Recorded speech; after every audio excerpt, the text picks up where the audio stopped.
Hello, everyone, and welcome to this year's 2025 Fall Festival. And yes, we are celebrating 25 years of the Entertainment Technology Center here at Carnegie Mellon University. What's so exciting about the work that you see is that it covers such a wide range of projects. We're talking about games and level design, location-based entertainment, education-based games, and so much more. What's special about the ETC is that it's always been agnostic to disciplines, which means we have students from the arts, interaction, UX, UI, graphic design, computer programmers, and so much more. And that's always been core and important to the mission of the ETC. 25 years ago, a computer scientist and an art professor coming together to create what a magical space. And yes, for the last 25 years, we've been doing that, and we will be doing that for years to come. But today's projects are representative of the decisions and the programs of our time. These are things like robotics and AI, machine learning. How do we take these elements and make them playful, engagement, and harness their power for new types of projects and new types of experiences for people? So what you'll see at tonight's Fall Festival is just a small taste of what's magic about our program. Students coming from multiple backgrounds, working collaboratively to create new types of experiences and new types of products for the world of tomorrow. Welcome to this year's Entertainment Technology Center Fall Festival for 2025. Thanks, Derek, and welcome to the ETC 2025 Fall Festival. My name's Liam Neely. I'm Austin Sima, and now let's go to Dave and Jonathan, the professors of the Building Virtual Worlds class. So I'm Dave Solda. I am an associate teaching professor here at ETC. I've been teaching here since 2013. And actually, I've been teaching BBW since then. So we're now over 10 years teaching BBW. I'm also an alum of the program. So I took BBW way back in 2000. And I also TA'd the course. So I have a weird long history with building virtual worlds. And so given that history, as a student, I encountered it as this opportunity to make interactive game-like things with other people, which back in 2000 was super weird and unusual. These days it's a little less weird and unusual, but it's still the core of the course, which is bringing students together and giving them the opportunity to make something that they couldn't make by themselves, and practicing the skills of cooperation, collaboration, creative problem solving, and also working on the skills of making something for guests and audience. And so a lot of the work that they do is being given a context, a prompt, making something for a guest who has no idea what they're doing, and making something that they will enjoy doing, that they won't get confused by. And it all builds up to the festival, where we have our most real context, which is making an experience for real guests to come in and do something cool, do something fun, do something they've never been able to do before with weird technology. And that all ties together. So it's the collaboration, it's the cool design and technology, and it's making something fun for people. And that's kind of what BBW was when I took it, and it's still what it is today. Hi, I'm Jonathan Walton. I'm one of the newer members of the faculty here. My background is in indie game design and development, especially DIY stuff like weird experimental tabletop games and pixel art and chiptunes retro games. So I come to BBW from a game jam perspective. I spent a lot of time participating in game jams, running game jams. That's sort of how I learned how to be a game designer, was just by muddling through it alongside a bunch of other people. And that's the perspective I bring to BBW, because what we do is we put groups of students in teams and we give them some prompts, we give them some structure, we give them specific technologies that they want them to explore, and then it's up to them. They make things and we give them feedback on how it works. We play test, we show up to different kinds of audiences, get different kinds of feedback, iterate on the process. But for students who come in either having never done that kind of collaborative group work before, or maybe having never made a game in a sort of game jam format, it tries to get everybody at the same level, right? So everybody's coming in with a base understanding of how this work is done in small groups, and the similar experiences that they can use to build on for the rest of the time here at the ETC, as well as just getting to know each other and getting to know us.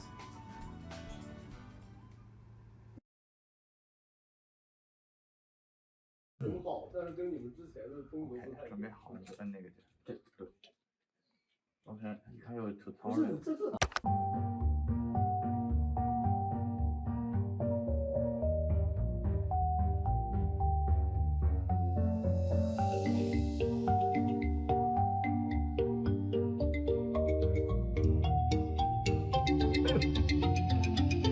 我操！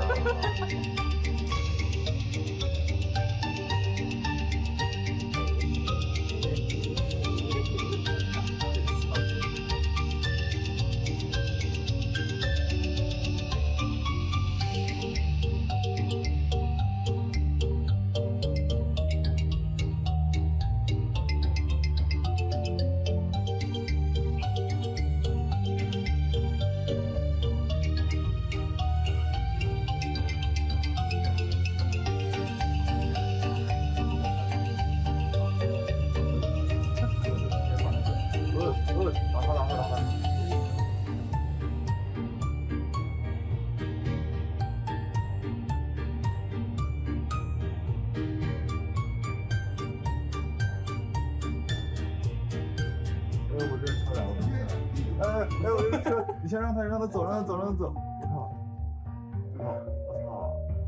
真大！我先让船走。这个车呀，真挡。对，哎，放心。那我这儿放心。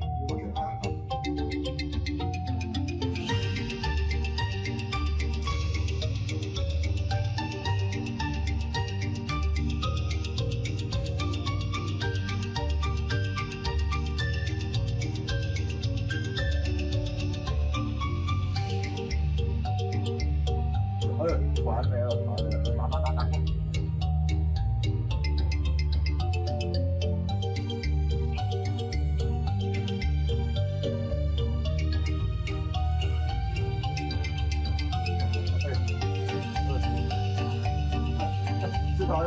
打。就倒了。OK。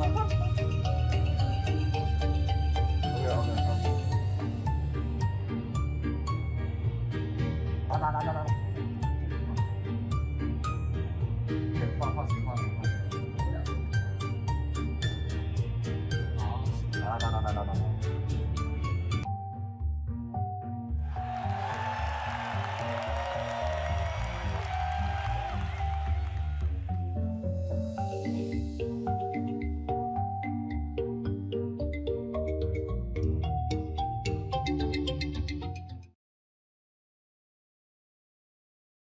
Welcome to the Hospital. Ready to become a skilled horseshoe technician? Here, you'll use a variety of tools to help our little horses replace their horseshoes. Start by pulling out all the old nails, removing the worn horseshoe.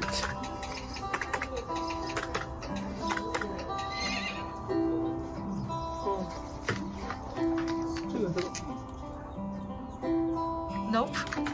And trimming away the dirt with a hoof knife.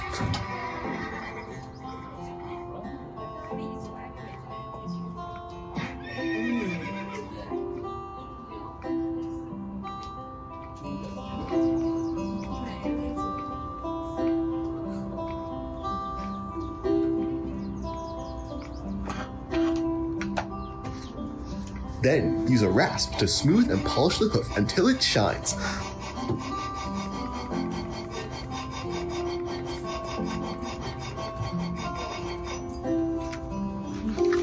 Finally, fit on a brand new horseshoe and you're all set.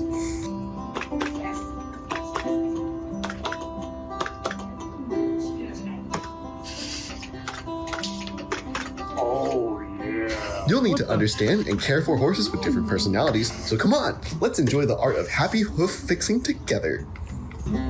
Yay!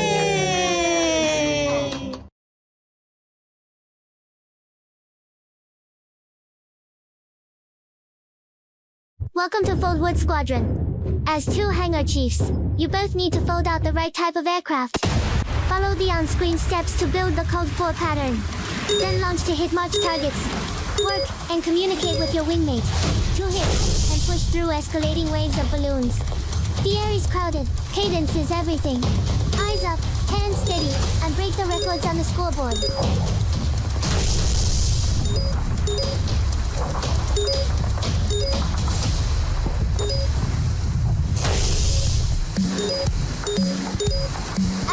Two ways, new types of airplanes can be made.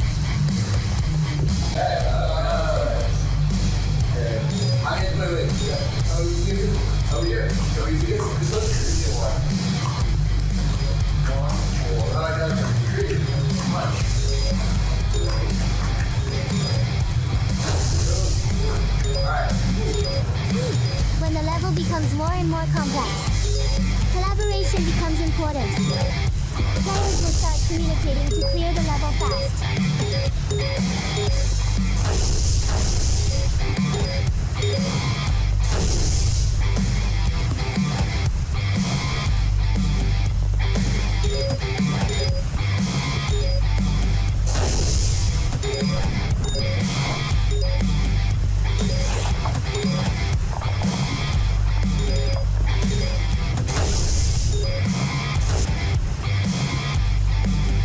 There will be special types of balloons, like big balloons, which take 2 attacks to destroy.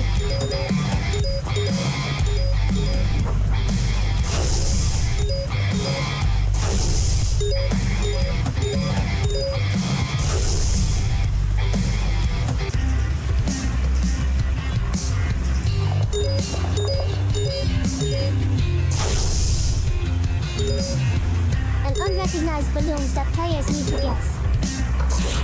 Players need to communicate about which guess to take.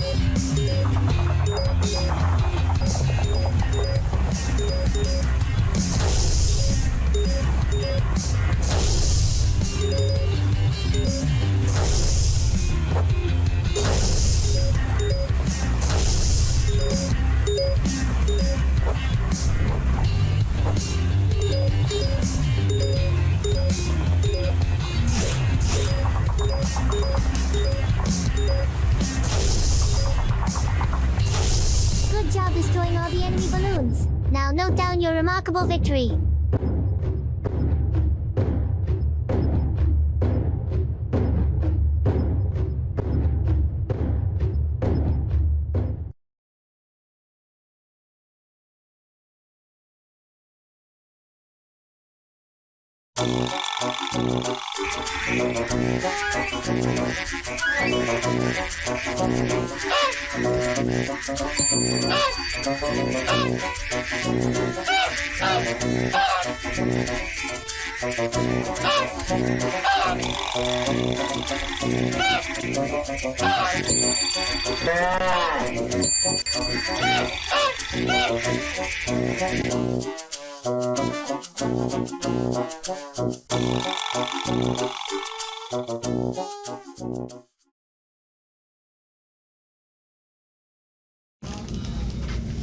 Same. I'm losing my mind now.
first BBW course was, I believe, in 1998, and the inception of it, like talking with Randy back in the day, it was about bringing people from different disciplines together to make something. And it came from this understanding that the real world, especially in the creative space, things get made by teams.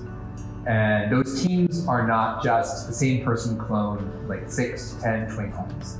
All those people on that team have different skills, different perspectives, and that diversity is essential to what gets made. And he also recognized that universities weren't great at mixing people together to create that diversity. And part of that was because it was hard. It was hard to make a course that had students from an art program working with students from a computer science program, working with students from an engineering program, and working on a shared project because their goals weren't necessarily aligned. And so BBW was kind of an experiment with that. But it also was that recognition of how important that work and those skills really are. And that's kind of also the inception of ETC. It's a multidisciplinary program. The students who apply and work here aren't from any one specific discipline, they're from all different disciplines. And that diversity is super important. It's also challenging. It's hard sometimes to work with a team where you're the only person who knows sound design. And everyone else has different skills and are worried about different things. It's also hard to work in a team where everyone is a programmer and you're trying to make something that is visually interesting and different than what your experience says. And so developing that practice of listening to other people, respecting their perspectives, sharing ownership, and really working together to make something that is shared is huge. It is what games and movies and interactive stuff lives on. And BBW, like that's what we do. Like part of the core of the class is changing the teams every round. So you're forced to work with new people. And that was one of the core things that Randy had in the original class. In addition to Dave's point about teamwork, I think the other thing that I think we really take from Randy is the sense that we don't just make games, right? That games are a kind of experience, but here we can make a variety of different kind of interactive experiences, which we call worlds, building off of things that we got from Randy. And part of it is students coming into here with different kinds of visions of where they want to go, and just finding different things where we can really come together and think about what is the experience we're trying to make, not for us, but for other people who are going to come and experience it. And I think that is a seed of BBW, but it's also a seed of how we can see about the kind of work that we do.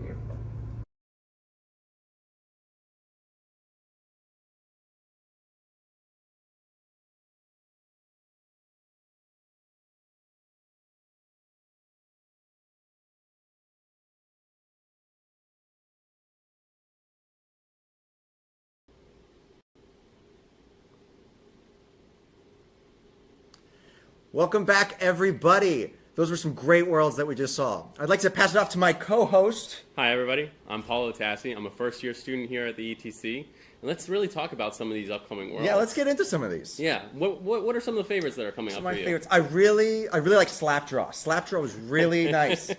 You can get in and out. Yeah. Rodeo-themed, super amazing game. Yeah. Great teamwork. I heard that the team for that didn't want to actually make Slapdraw anymore. Really? Yeah. Wow. It was a... I think they wanted to work on the Jammo Drum. Oh, it's an interesting piece of technology, of course, right? I think they wanted to swap over to that, but they ended up doing Slapdraw. Oh, I'm happy they did. It's a great game. Instead, what we ended up on the Jammo Drum, I believe, is the Kung Fu Penguin. Yeah, Kung Fu Penguin. We're going to be seeing a little bit of that. Now that's a great game. It's a bunch of penguins, Jammo Drum, 4 players. It's kind of like Hungry Hippos, where they have to collect rocks and bring them back to their igloos. A little ridiculous. It's a little ridiculous, but super amazing. Very in spirit, right? Yeah, lots of sneaky things thrown in there. I believe that there's a whale that the whole game freezes, and then you have to look out for those whale. Man, for me, I even though I love the Jammo Drum, I played Eye for Infection earlier, and let me tell you, for mature audiences, definitely incredible. Little squeamish. Yeah, a little scary. It was pretty intense. It is up on the 5th floor, I believe. Yep, 5th floor, back hallway. Yes, back hallway. But I would not take kids to it. Yeah, a little scary. And just be ready for some moral choices. We'll see a little bit more information about it here as well. Did you get to play it? Yes, yeah. It's a super cool game. And I hear it wasn't originally it was supposed to be a low poly game, and then I looked at it. Yeah. It is the highest poly game it looks like a camera. It is it's not. It makes it so much more scary. It's pretty out of this world. Mm-hmm. I got to also play Signer and Mayo. Oh, that one was a really good one. I mean, most of these worlds are a hoot. Super good, yeah. I'm hearing that we're about to swap to some new worlds. Okay. I hear that there's some new stuff coming up, and I think we should all go take a look at that. Yeah, enjoy.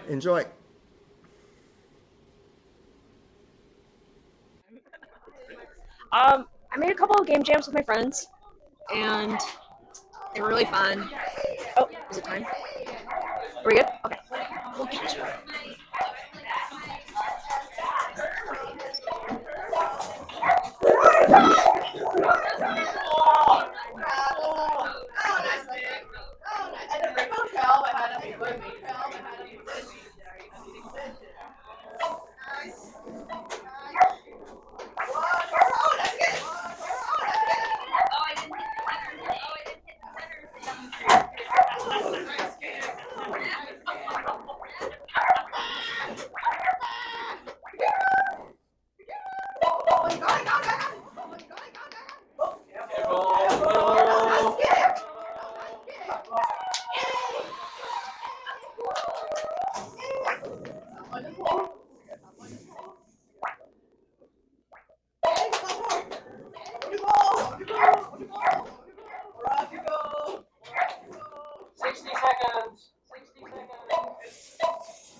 And whoever wants me to sign a big one. To sign for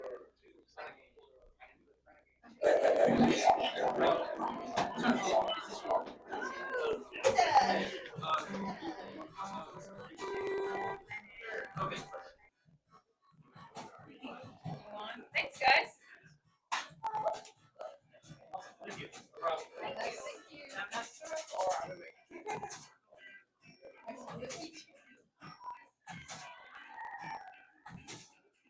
Are you guys gonna lie?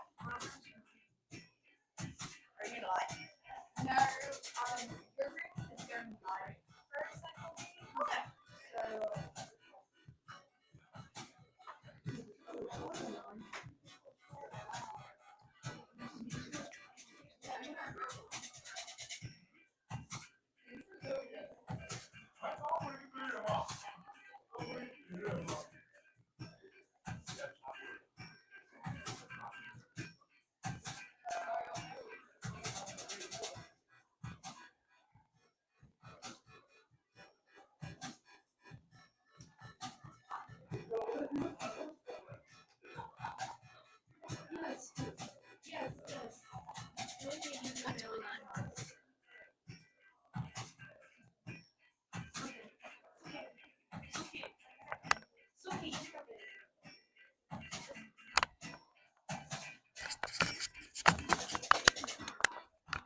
Hi, so my name is Suki and I'm here with Great Country Penguin.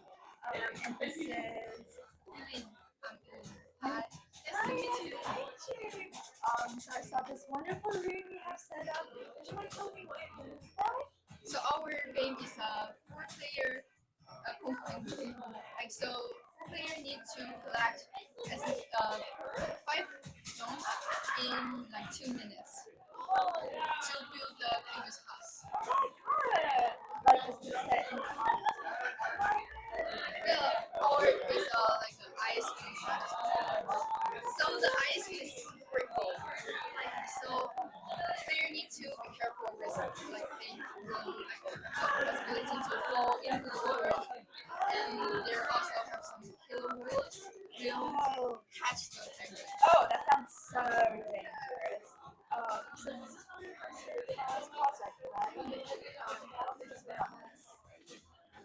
actually it's only 1 week. That is crazy. Wait, please show how the room is set up.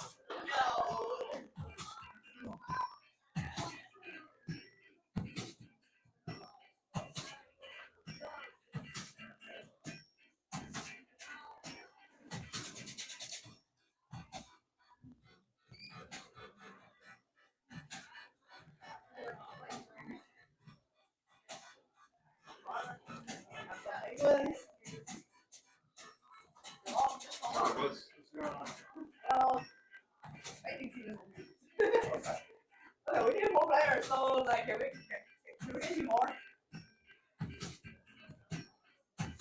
More players, please. Okay, we're on. More players, Aquarius, between good and so the radiant is just around the corner, and you need to collect as many slots as possible, and we do like before everyone else. What are you doing today? So the pigment is gonna go like towards different direction. It's an ocean depth phasing automatically, and you use this wheel to control the direction. Whenever you see a stone, you will press the middle button like to pick it up. And if you see another people with a rock, but you don't have one, you get like the middle button to pick up. And be careful of the trap. Gonna randomly appear on the field, and finally, when you pick a stone, you whenever you're ready, just press the middle button again, and the game will start.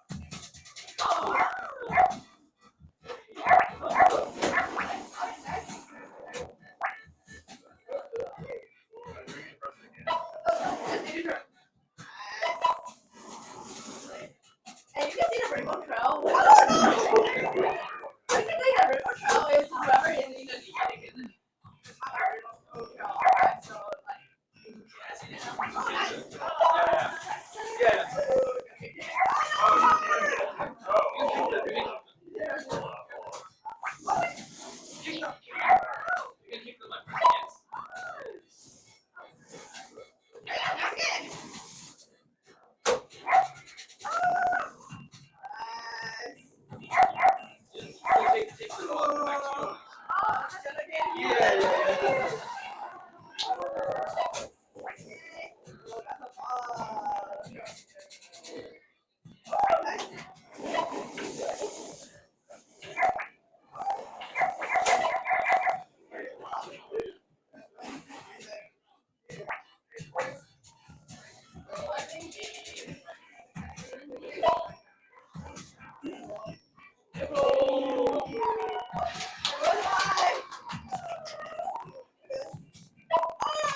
and your son is just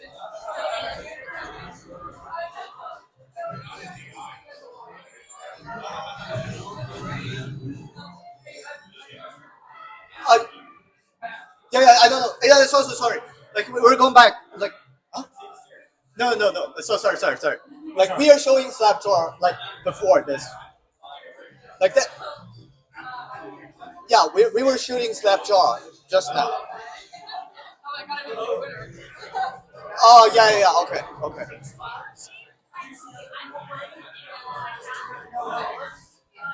Okay, sure. 6 minutes. So sorry.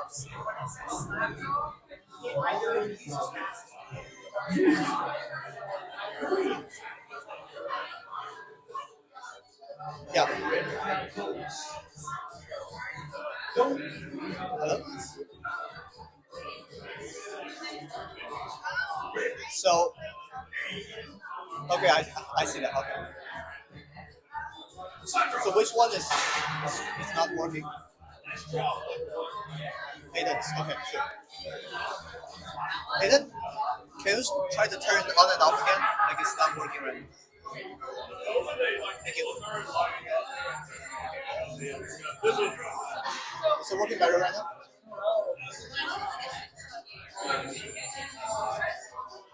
Oh, no.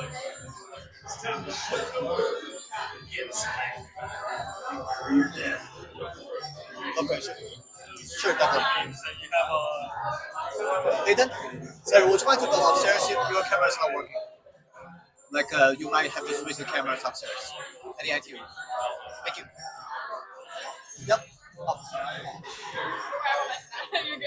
No. His camera is not working, so he's going up.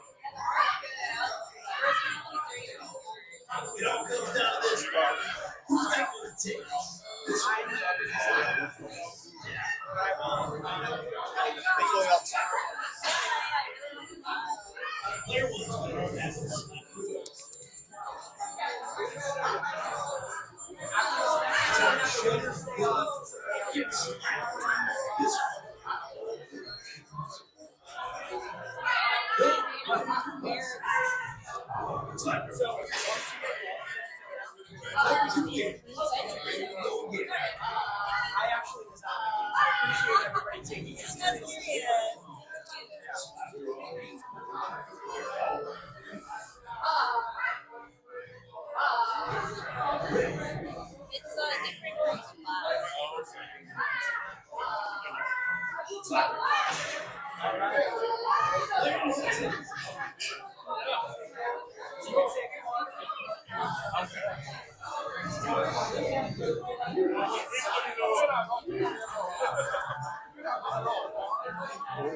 Excuse me, would you mind if I have an interview?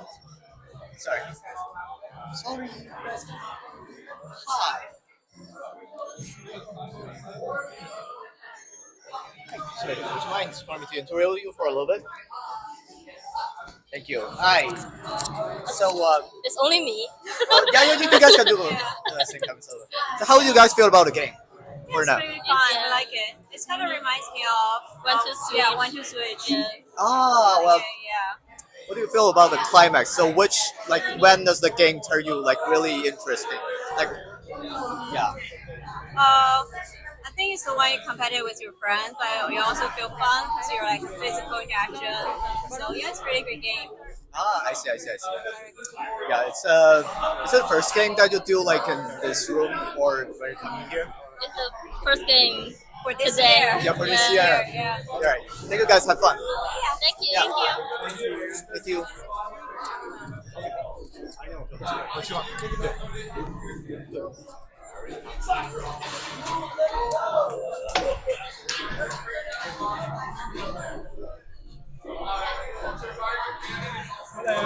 Is it my review time? Yeah. Hello. Hi. Are you guys trying the game? How's it going? Not yet. We're about to. Yeah. Okay, yeah. Just after we try the game, we're gonna interview you guys. Yeah, take your time. How's it going? Great. Great. Oh, I thought I was speaking. Yeah, sorry. Yeah, you're good. Oh, we can also interview Oscar. Yeah. Depends on. Yeah, after this, we're gonna interview Oscar.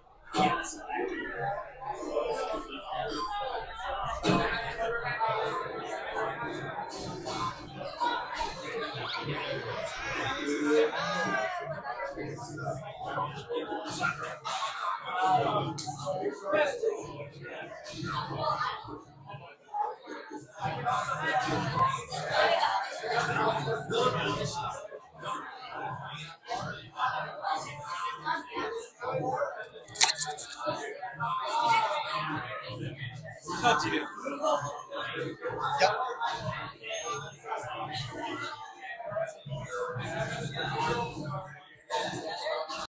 Hi, welcome back. I am here with the. My name is Liam Neely. I'm the sound designer for this game, Eye for Infection. Yes. So, would you like to talk about your game a little bit before I go in? Yes, absolutely. Eye for Infection is a moral choice game where you have to decide whether a patient is a zombie or not based on things in their eyes. So whether it's bloodshot eyes or their eyes don't dilate or they're overly twitchy. That is so exciting. I can't wait to play. Yes.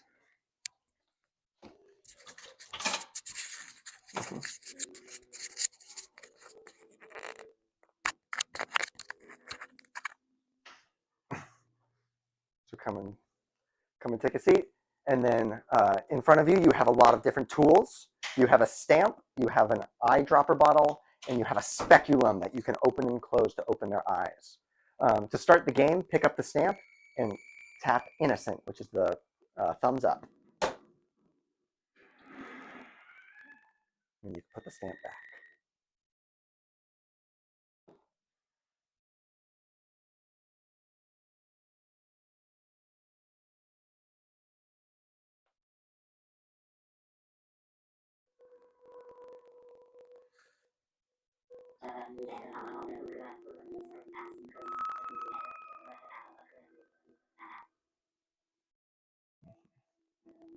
So you can pick up the tools.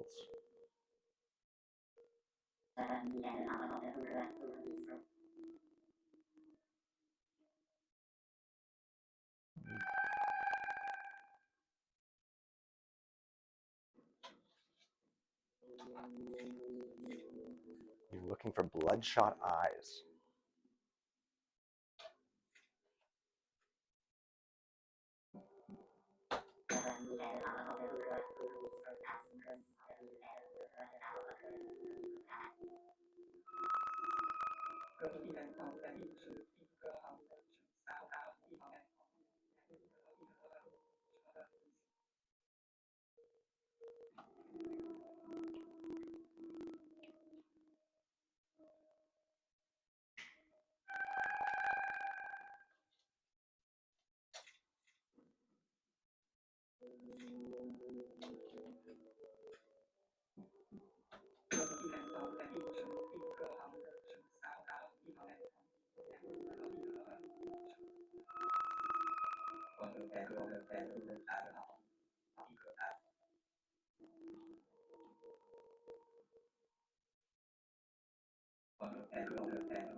No, okay. Still on air right now? Okay. Hey, teams. Hey. Which teams you are? Can you introduce yourself first? We are team 40. We are team 40. Yeah. And Merry Christmas is our game, and these two are our programmer And Abby is the artist, and I'm the producer and the sound designer. Yeah. Yeah, so what makes you guys make this game? I see this very interesting, like Christmas, like theme. Like, what's your inspirations in the first place? Inspirations, cause yeah, it's almost Christmas. Christmas is coming. Like have the vibe for Christmas ready because it's coming. It's like a Mario Party, like a It's a party party, game. yeah. You can. So you can. Yeah, it's like a Mario Party game. Small game that has 4 players, and you can snatch for the keys to compete with each other. So we have like a unite vibe for the Christmas preparation. Yeah. and for the festival, so we wanna kind of like make the easy party game for everyone, every age. People can play. Yeah. So what's the fun part of making this game? The fun part. Fun part. At first, we actually make a key game with a lock, but okay, the gatekeeper. That's our problem. But we want to make something for festival, and we just change the theme immediately. That's the fun thing, I think. Yeah. Yeah. Thank you guys. I think wish you guys have a really wonderful night, and I will let the guys in to play your games. Thank you guys. Thank you. Thank you. Merry Christmas. Merry Christmas. Merry Christmas. Christmas. Yep. Yeah, we can play now. Yep. We can play now.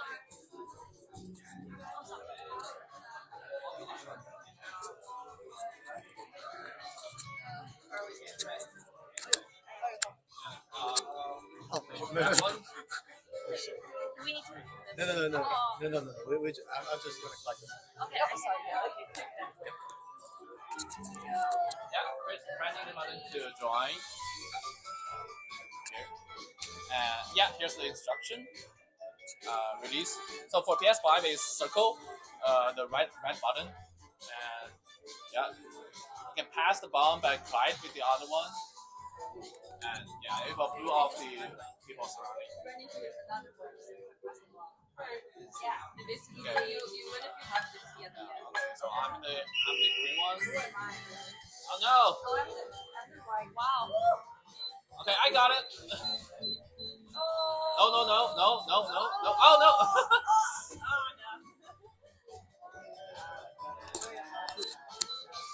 Okay, this is chaotic. Wait. Go for the key. Go for the key. Why am I catching such a No. You have to like Yeah, just glide, or you can be around and blow off everyone. Oh no! Whoa! Hold on. Okay, I got it. Oh no! Okay, last 5 seconds. 5 seconds. 5 seconds. 5 seconds. No! Ah! Okay. Yeah, that's the game. Woo! Thank you. Guys.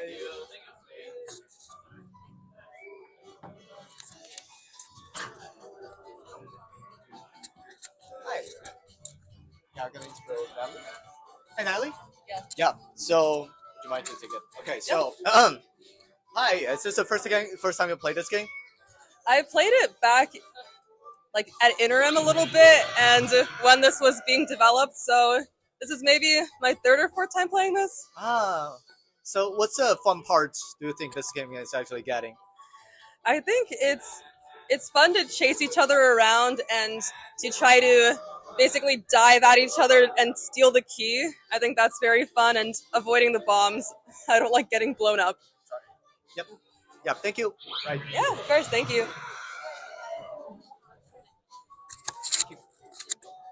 Yeah, roger that. We just wait at the other one? So after this 1 minute, are we supposed to go to the next world, or are we wrap up? Okay. Yeah, we have one more minute, so we wrap up. Okay. Alright, guys.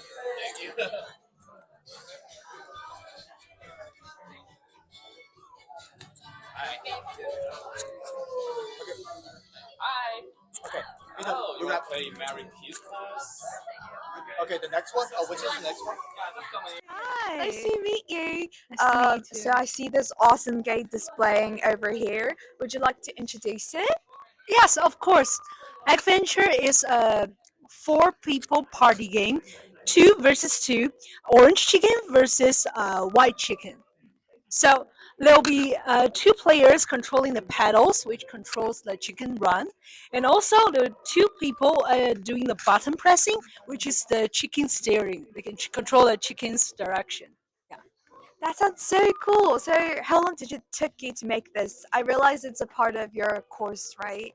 Yeah, we did this in a course called Building Virtual Worlds. We have 5 people, a team. We took 2 weeks to made it.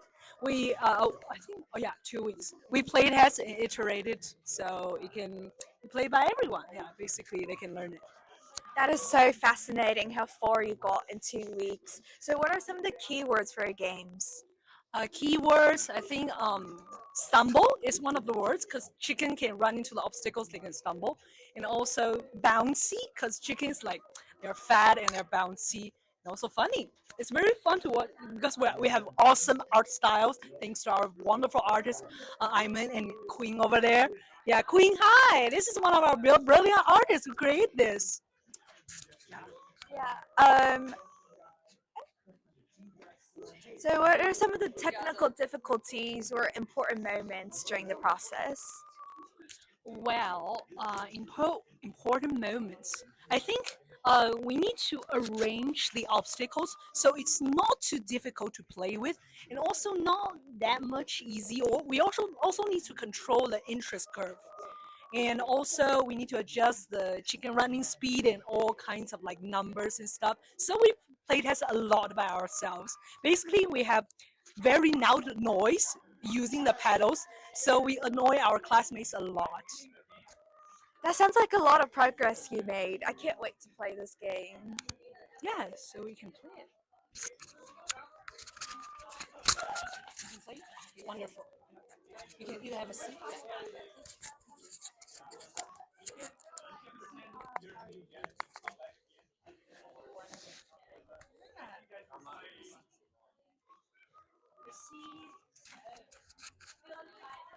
Two people doing the running and 2 people controlling the chicken's direction. Right. Okay. So start. Okay. You're not pressing the button. Left and right, left and right, left, right, left, right. Press. Jump. And throw eggs. You can throw eggs. They travel. Okay. Let me count to 3, 2, 1 so we can start together. 3, 2, 1. Press. 3, 2, 1. Go. Oh, throw the egg at me. Damn.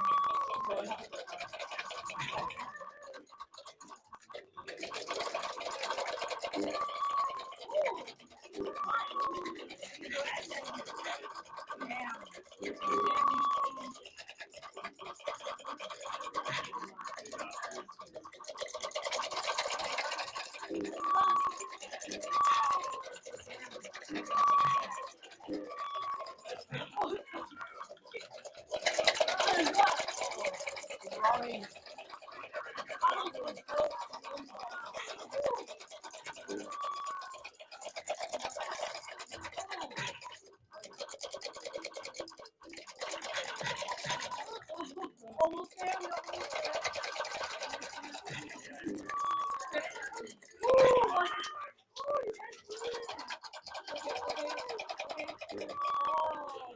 Here's our result.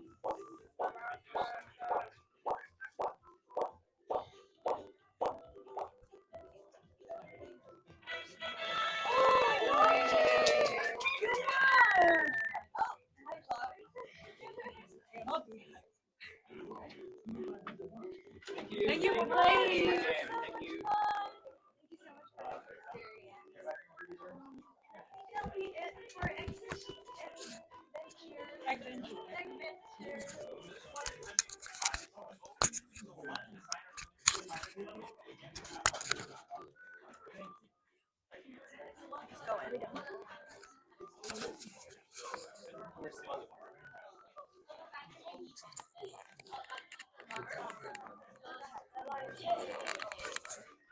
That's on stage. Sorry, I'm sorry. Sorry. This is sorry. Don't eat my food. Sorry. You can trash anything. Sorry. This signature looks incomplete. You have any concerns? Oh, I have to see when I'm being washed. Sorry. Yes. This signature looks incomplete. So we are seeing your video. Sorry. You have to change the symbol right there. Just change the symbol. Right. Sorry. This signature looks incomplete. Would you mind finishing it? All right, friend. Do me a favor. Also, you have to watch out for patient bar. Here's another one. Sorry. This is a part of our policy. Sorry. This signature looks. Sorry. This signature looks incomplete. Would you mind to finish it?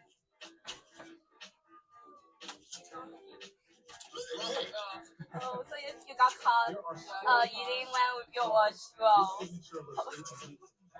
Would you mind to finish it? You got the food. Yes.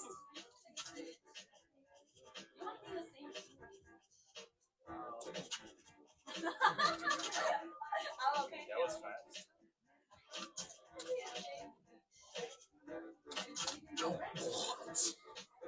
Sorry, this signature looks incomplete.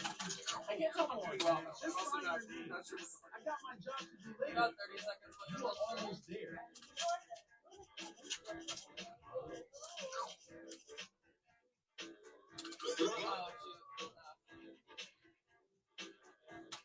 Sorry, this signature looks incomplete. Would you mind to finish it?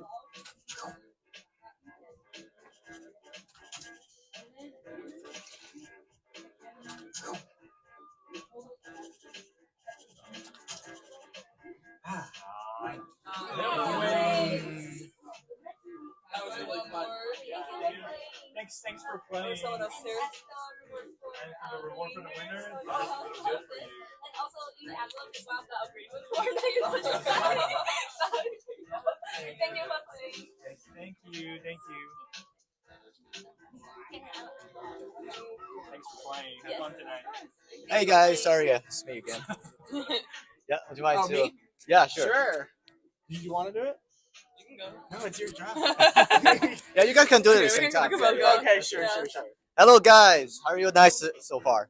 You know, going well. You know, played a few games. This is roughly the 4th or 5th. Sounds nice. How many games you guys play right now? Like for now? Not really sure. I think. We've just been running around. So Yeah. we've played a couple very quickly, and we're gonna come back and see more. Well, this sounds pretty good. And what about this game so far? Like, do you enjoy the game? I enjoyed the game. I myself have a very messy signature, so it was great being told what to write and, you know, getting to look at my annoying dog friend over here. Not really, but you get the idea. That was a fun time.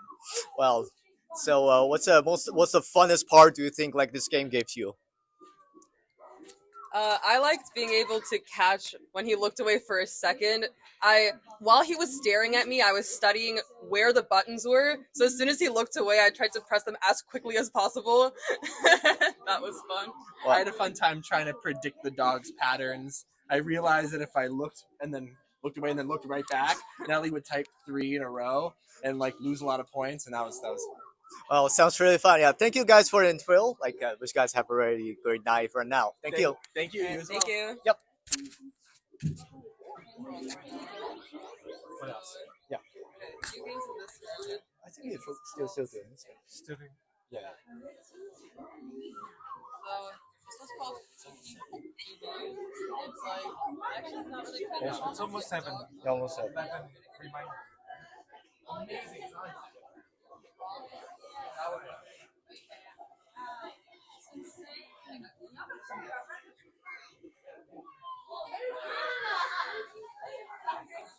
Hey, Bo.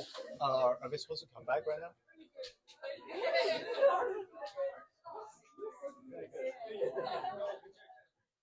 Yep. Start wrapping up. Start wrapping. That's a wrap. Yeah, that's a wrap. Thank you.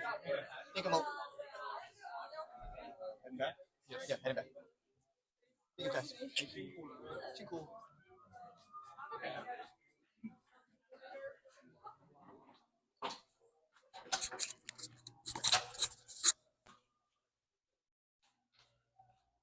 Now those were some pretty incredible BVW worlds we just got to see. I'd like to introduce my co-host and my former TA. Thanks, Tassie. Hey, I'm Ian. I'm a second-year student here at the ETC. You know, I remember BVW my first year. Hardly got any sleep then. Yeah, I got a little bit of sleep, but Visual Story, another class that we take, also stole some of my sleep. You know, actually, I think Visual Story is different for you this year. Because last year, the instructors for that course were Ralph Fituccio and John Dessler. But this year, it's John Dessler and Mo Mahler. Yeah, I really loved learning under these two, and Visual Story was completely captivating and really changed the way I looked at things, especially from a programmer standpoint. Yeah, let's take it over to Mo Mahler, who will tell us a little bit more about Visual Story. My name is Mo Mahler, and this was my first semester teaching Visual Story. In Visual Story, we teach students how to be compelling storytellers, not by telling their audience what is happening, but by showing. And it's really a course about communication. The communication can be both to the audience, but also how to communicate on a team, and what are some design processes that you can use as a team member to communicate the story you're telling through a visual manner.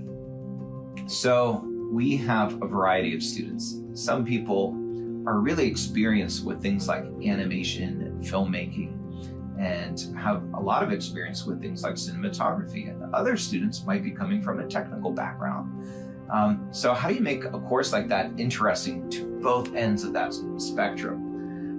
Well, we really try to focus on the craft of these things, right? And employing the craft. And if you're doing that, then you're never done learning and enhancing your craft as a creator.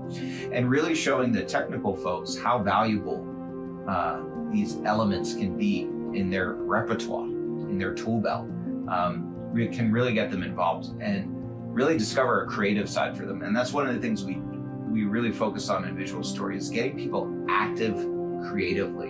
You know, one of the things we say is that creativity is a muscle that needs to be exercised. So the more we create, the more we create in terms of the projects we make, making the short films for the class, critiquing the short films, synthesizing the critique that you get on your creations as well. These are all exercises we do to become more creative.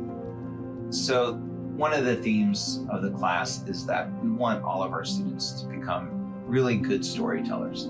That doesn't mean that they can sit down in front of a campfire and make up some sort of fictional story and everyone in the campfire is engaged. But this is actually a critical skill in the industry, is to be able to communicate what is great about the thing you're making, how to get people excited about the thing you're making. You could make the world's most engaging experience, but if you can't talk about it and really show what it is, then it's a much harder battle. And I think that's really important, both to the audiences that you're making the thing for, but also the people that you're working with collaboratively on a team, people that you're presenting to, both maybe an executive update or at a conference. All of the skills we learn in Visual Story kind of manifest in these circumstances. One of the highlights of my semester was always the weeks where we're showing student work. Just to see the hard work that went into it, but to see these ideas kind of come together and how the students iterated from the previous week to the final piece was always really kind of satisfying. And it never ceased to amaze me, the product that the students were able to put forward. So that's always the highlight for me, is students making something and being proud of the thing they made and presenting it. And that's always super fun. So in Visual Story, we learn fundamental aspects of storytelling that really you will utilize over your whole career. And that could be creating a film, that could be also making interactive media and experience design, and something as simple as giving a presentation. I always employ the principles that we learned in Visual Story to something like that. And it's not just a way of creating visual media and visual output. It's a way of thinking visually too. And that's why I think the course is a really fun course to teach.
choosing when?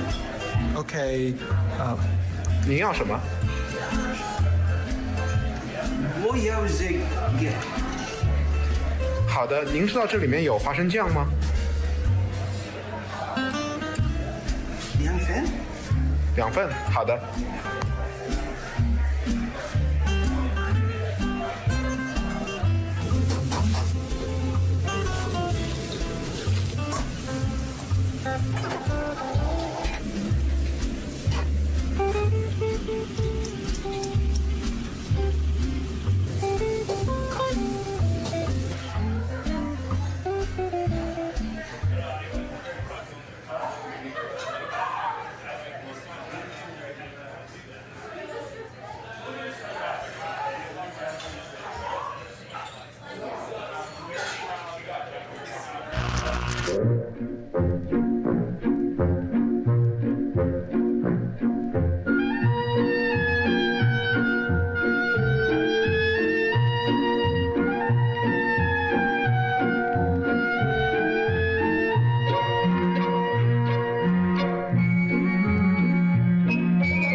You can't escape.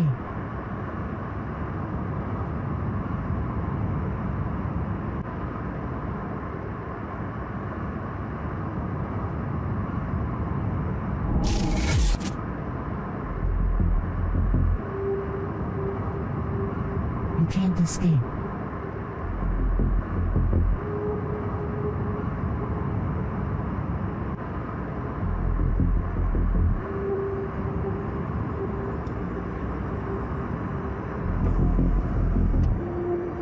You can't escape.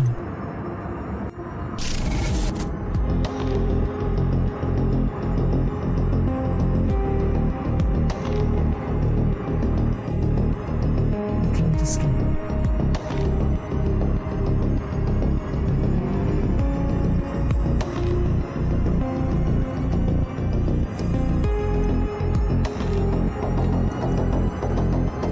You can't escape. You can't escape.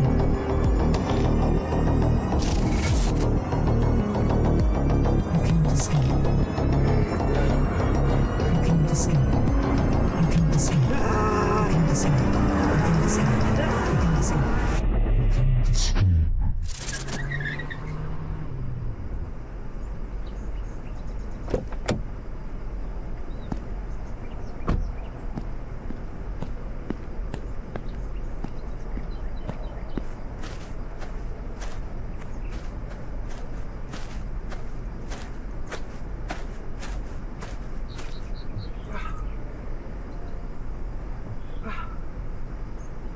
Yeah.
Yeah, it's me.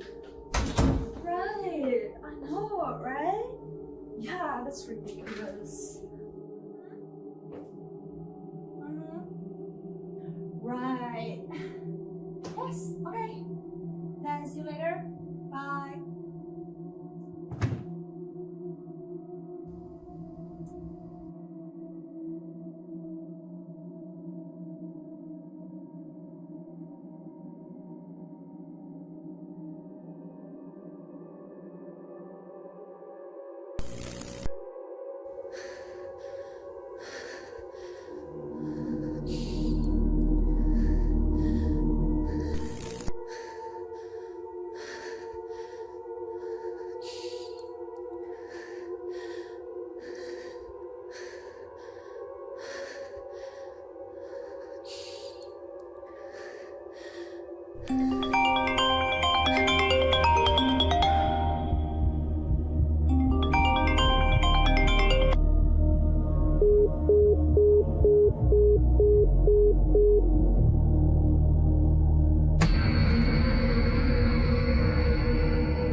director is in the scene.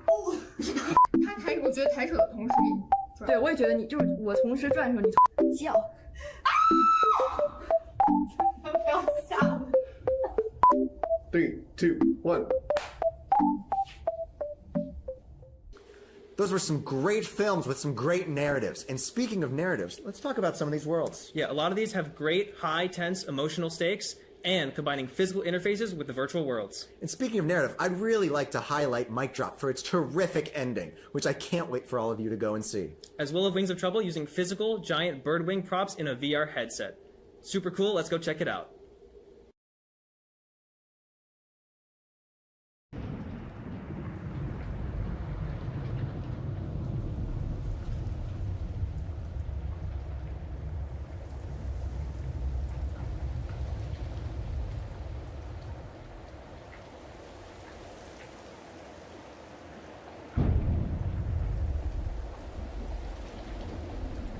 You miserable little mortal, dare to dislike my Sagiro. I sentence you to death. You will be executed in 3 minutes. 3 minutes.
I will never allow anyone to defy you.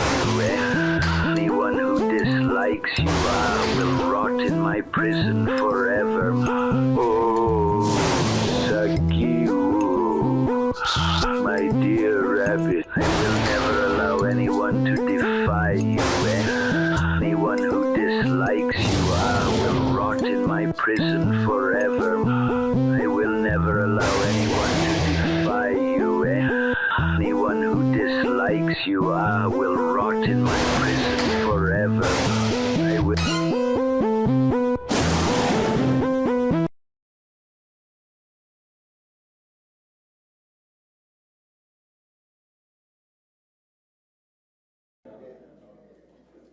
Once upon a time, there was a mama bird and her 4 baby birds. One day, the baby birds were really hungry, but luckily, there are food booths right beneath their nest.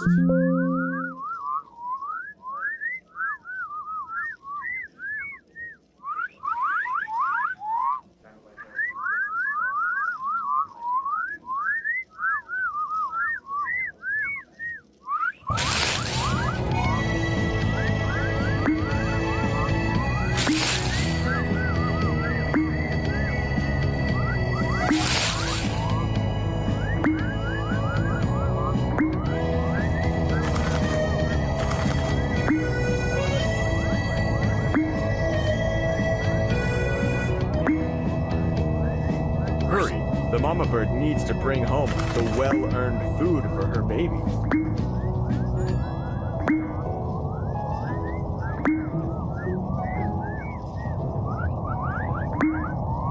The baby birds started eating immediately, but it seems they're still hungry.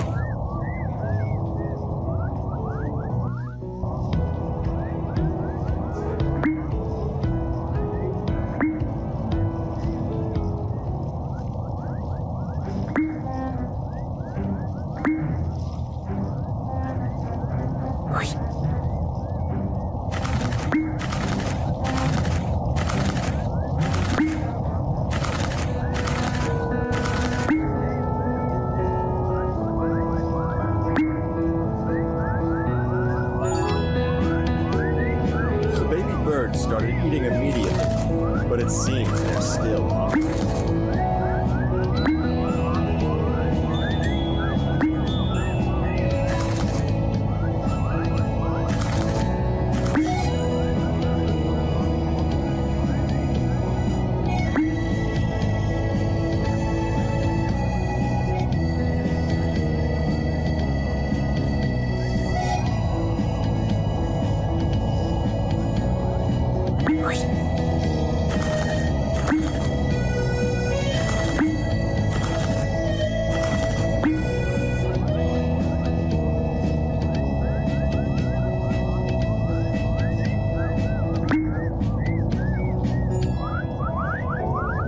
The baby birds started eating immediately, but it seems they're still hungry.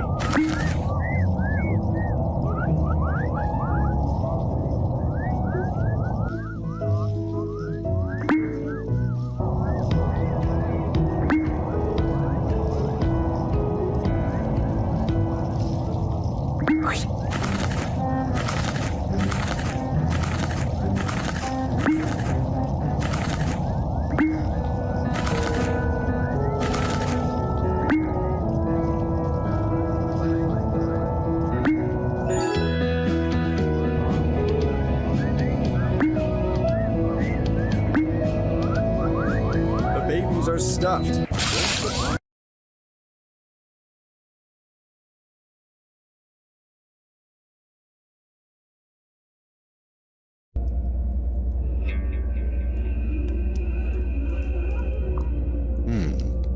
They are always so particular and even a little mischievous. But my work is simple: to give them a reason to leave this world with dignity.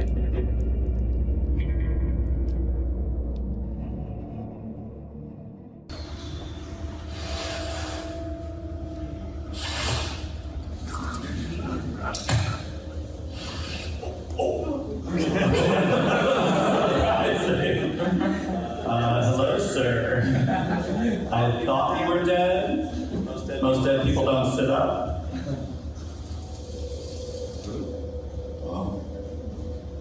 Alright. You're a different kind of dead person.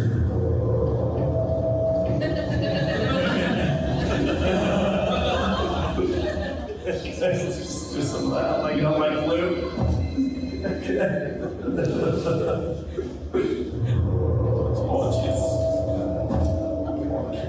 You're the noises.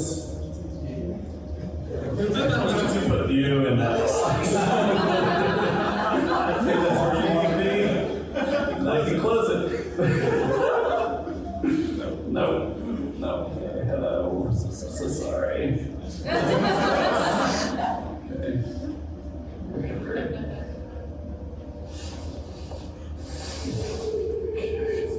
finish this process.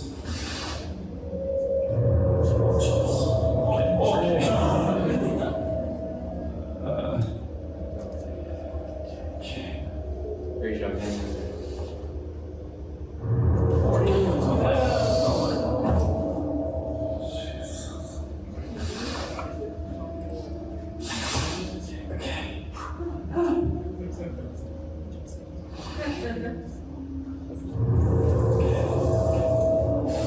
Just burn it off.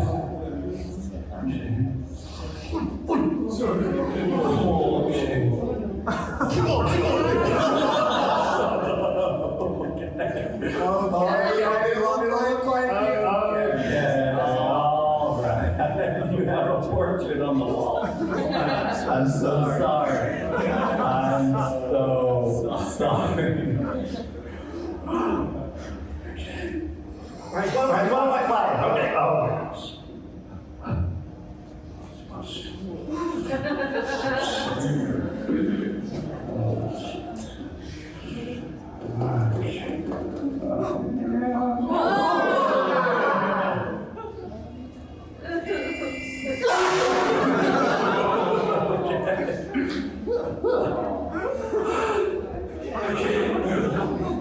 My flower.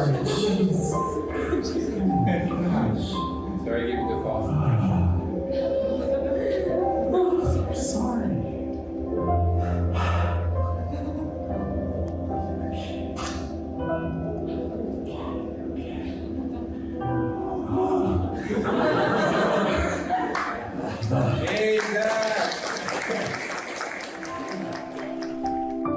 Thank you, young man. He was never picky for himself, only for me. When I saw him dressed like this, just as he was the day he proposed, when memories came back, I could finally remember his face.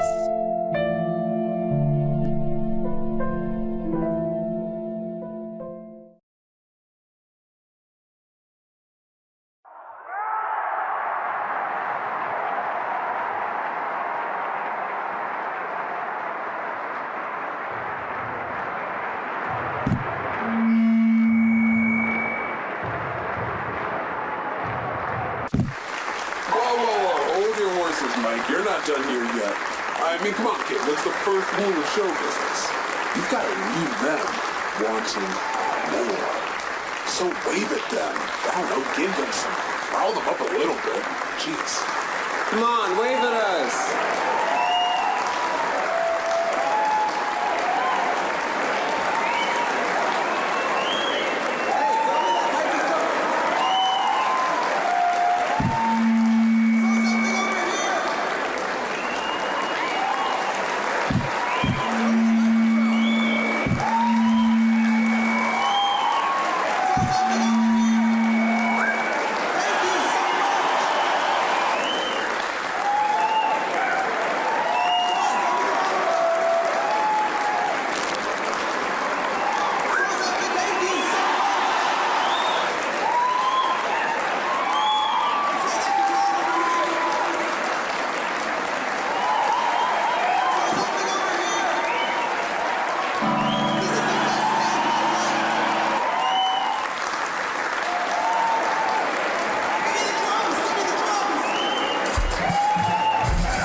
It's a good question. I mean, for me, one part of it is definitely getting to work with Dave. I think we have a really good relationship. We bounce off each other very well.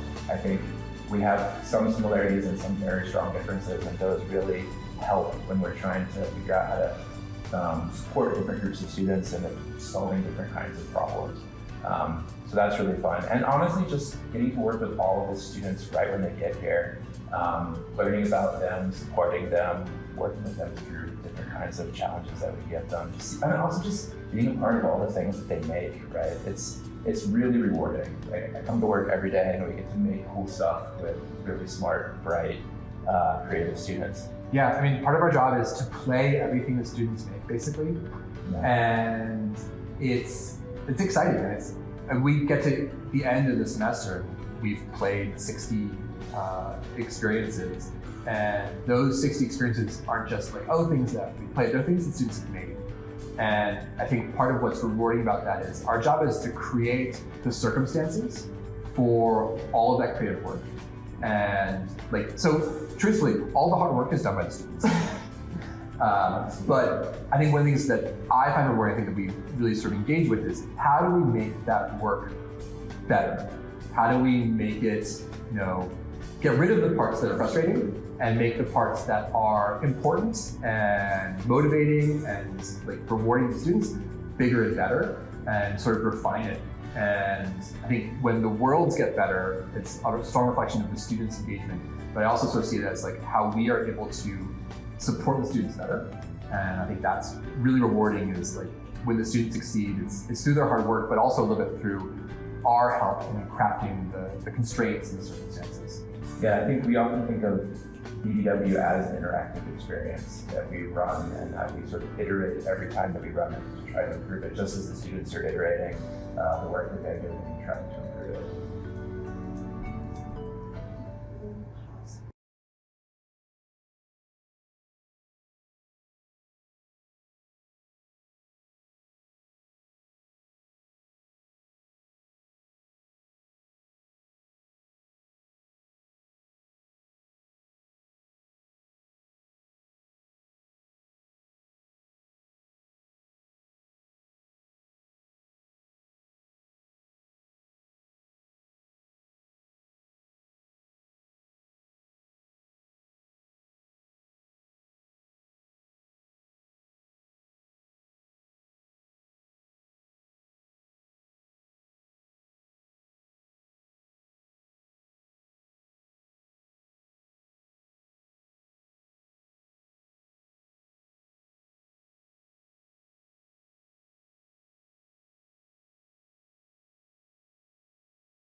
It's a really cool game. I lost for the first time.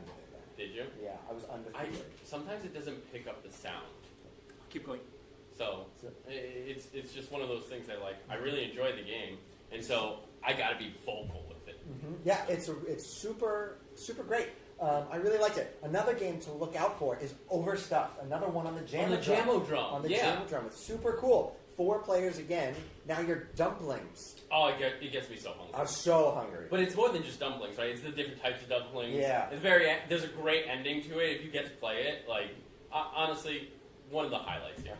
I would enjoy that. I know we got a couple LBEs coming up too. Yeah, some familiar faces we might see. There might be some nice people there. That's Buildosaurus. It's up on the 5th floor. It is a small LBE experience. You'll see us up there. It's gonna be super great. Lots of lights, lots of drama, but absolutely nothing goes wrong. Not a thing. Nothing would Never. Nothing. They're professionals. Professional. Up there. They've never messed up there. Have you? Did you get to play Katana Vengeance? Katana Vengeance. I didn't get to play it, but I loved watching it. I like that they have armor. Like that's really immersive. You know, get to pop it on. You get to actually feel like a samurai. If you're looking for that one, it's in the RPIS, the main floor downstairs. Yeah, some great stuff in there. Yeah. Lots. But in Katana Vengeance, it's super nice. I loved how buttons were all over the place, and I think we're going into look at some of these worlds right now. Okay. So let's go and take a look at some of those. Let's enjoy it. Man, can't wait. Stuff. Yeah. Stuff. Absolutely. I love this live stream. Yeah, so do I. I'm just glad to be here. You know, I do it for the fans.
You want to do that instead? Okay. Is it working? Is it working now? Is it now? I'm not sure. It's no longer blinking. It's no longer blinking? Solid green. It's fine. Solid green? Okay, I'm going to hold it here. All right. How much do we miss? Whatever. Anyways, yeah, so you also have various weapons. There's a katana, chopsticks, a chainsaw, and a kitchen knife. And you can sabotage the other players by slicing them open, and they drop their stuffing on the board, which you can collect yourself. So, yeah. How much time did you have to make this game? We had 2 weeks, and then a week to polish for festival. So, yeah, it was rapid fire. Yeah. Like, what was your favorite part during the development process of this game? I had a really great team. Honestly, this team was fantastic. So the brainstorming was good. The building of the game was good. I think the brainstorming was probably the best part in terms of just like we all had lots of good ideas. We all threw stuff into the cooking pot, so to speak, and came up with something that we all really liked and we felt like we all had ownership over it, which doesn't always happen on the teams, and it was really special to have that. And it really kind of brought us all together to pursue this common goal. Yeah. Great. So maybe we can see some of what people are playing here. Absolutely. So if we swing around here, they're in the end state right now. So they are trying to sabotage one another. They're all very big and full of stuffing, and they're trying to get onto the red jump pad to get into the pot of boiling water. And they have a timer, so they've only got 20 seconds left to do it before cooking. They've got to get enough stuffing before they get on there. So let's see. We got 13 seconds, 12. Who else we got? We got ravioli and gyoza are still on the board. We got 2 players still on the board. So, all right, all 4 got in there. And now we wait for the big reveal. Oh, no. 3 out of the 4. Pot is boiling. Here we come. All right, ravioli's last. Gyoza's third, and our king is a king bao. All right, 1 second. I just gotta have someone sign.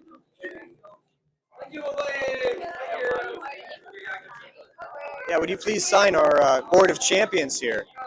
Anywhere on this side, please. Yeah, you got it. Don't worry, we wouldn't leave you hanging.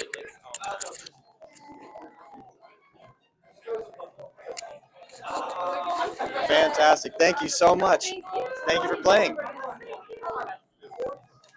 So there you go. Awesome. Thank you for taking us through your game. What was your favorite part of festival so far? What's been going on here? I've kind of been running around. The energy is just fantastic. I've never seen so many people in this building, which you warned me about beforehand. So I don't know. It's just great to see people having fun and getting to show off what they've been making. All the blood, sweat, and tears are finally paying off. So it's fabulous. Yeah. And if there's one more thing that you would want to add to this game, what would it be? If you had more time. Oh boy, if we had more time, we wanted to have a ramp.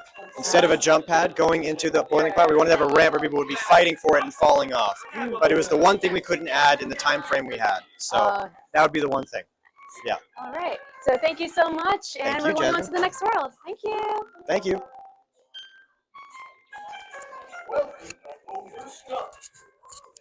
Awesome. All right.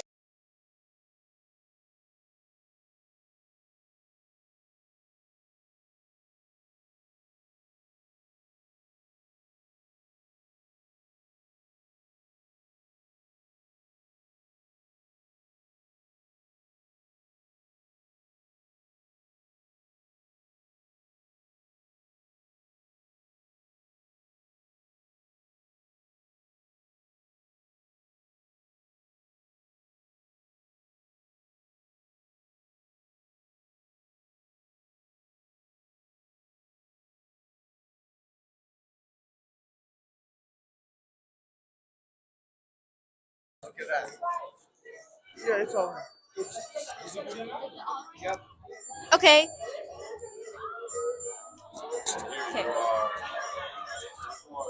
Okay, hi. I am your next host for this next experience. I'm Winnie, and this experience is called Katana Vengeance. As you can see, we are currently in a very, very fancy bamboo forest where you can see people holding wood swords, and they're going to fight their ways for this. And they have a live. I'm going to start, is that all right? Yes. Okay, so there are 4 buttons on each of your suit of armor. Chest, 1 on each shoulder, and 1 on the head. The goal of the first round is very simple. Hit your opponent's button on the head. Do not step outside the circle. If you do, it will be a penalty point. Are we ready? 3, 2, 1, fight! Turn on the other mic. What a reversal! What a reversal! And the first round goes to Hamster. For the second round, you must hit all 4 targets. If you hit the same target twice, it won't count. Hit all 4. 3, 2, 1, fight! Let's go low. Let's go low.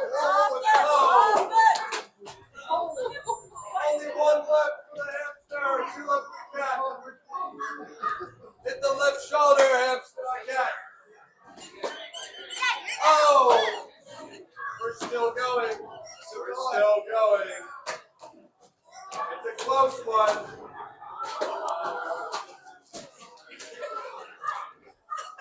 Hamster must hit the left shoulder of the cat. Cat must hit both shoulders of the hamster. And we're going to do some field repairs here. Okay. As you've seen it, it's a very violent game. Yes. Anything could happen. Who knows who will make it to the end? Ian, I have a question I want to ask you. So, we all know that you guys won the Penguin Award this morning. So That's right. Do you want to talk about how your team, I guess, felt about this experimental? We were really excited to make a physical combat game. We didn't know how well it would work, but the buttons work really well. Like the cardboard is getting totally destroyed, but the buttons are still going, and they register hits pretty well. So you don't need a $10,000 haptic suit to make a sword fighting game. You just need cardboard and a few Xbox controllers. So yeah, I think we're ready for the last round here. Okay. For the final round, you must reach 10 points. The cat needs 8 points. The hamster only needs 5. You can hit the same target as many times as you want. 3, 2, 1, fight! Oh, 6 for the hamster, 2 for the cat, 9 for 2. 9 for 2, will the cat pull it off? Oh, let's round this game. 9 for 2, hamster wins. Thanks for playing, guys. We are on. It's time.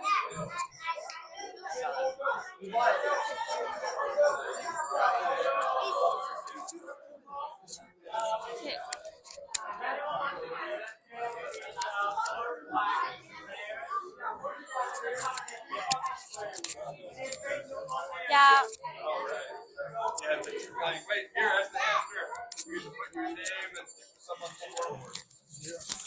Can you can you do an Yeah, yeah. So we're back to another interview. I'm going to ask Ian again. Do you want to share what you felt was the most what's the most fun part of this development experience? Yeah. I mean, so I didn't make the armor. I did some of the animations, which you can see on the screen. They're not that good, but they do the job. I think the fun part of this was mixing the game on the computer with like the physical combat, because we didn't know what it would look like. People seem to be having fun, so Yeah. it worked. Yeah. The physical combat thing is really cool. So Thank you. Yeah. and also the scene design, I think. How much time did you use for making these? I don't know. We spent all of yesterday and today just kind of cutting cardboard and stuff. So yeah, it's been a lot of work, but it's been a lot of fun. Oh, okay. Yeah. That's good. So I think. How's festival experience for until now? I have been only doing this, so I don't know what is going on in the rest of the building. But there's a lot of energy. We're done. Okay. Okay. All right. Thanks, guys. We have a party game right here, and it's a 4-player 2v2 competitive cooperative game. And the 2 players are controlling like a cannon on each side, trying to shoot the dog to immobilize him, and shoot the bubble to get extra ability, while the dog is trying to walk around and eat cookies as much as possible to get the score. And of course, it's called Pookie Doggy, which means the cookies a little bit in a weird shape or a cute shape. If you watch our game, you know what it is. Great. And how much time did you guys have to make this game? We have 2 weeks to make the game, and the game was made within a week, and we polished it for another week. Nice. And can you tell me what your favorite part during the development process was? Well, we can't yell it out right now, but I think you know what it is. Yeah, you can say it. Yeah, originally we are not going for something that is very decent. We want to going for something really playful and funny, which is poop thing, but it's too disgusting. Yeah, so we change it for the cookie and the dog and change it to the pastry world. So yeah, we want to make it a very cute look, thanks to our brilliant artists Agnes and Colleen over here, and also Arthur is our wonderful programmer, and the other programmer Jacqueline's over there.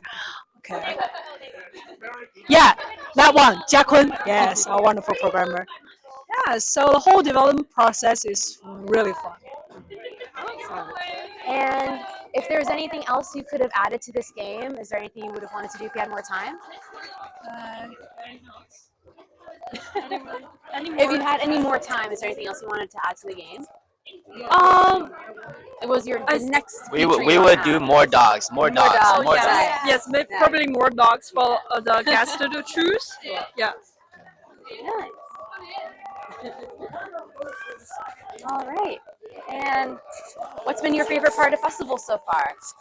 Well, seeing people from different area, different industries, and different ages, and see them play our game and have fun, it's just the funnest, the fun part of the festival. To see them enjoy our game, and yeah.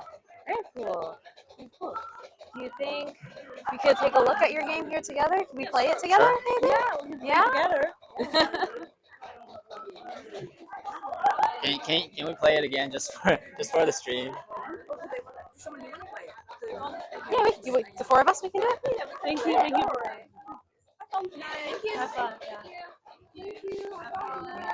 you.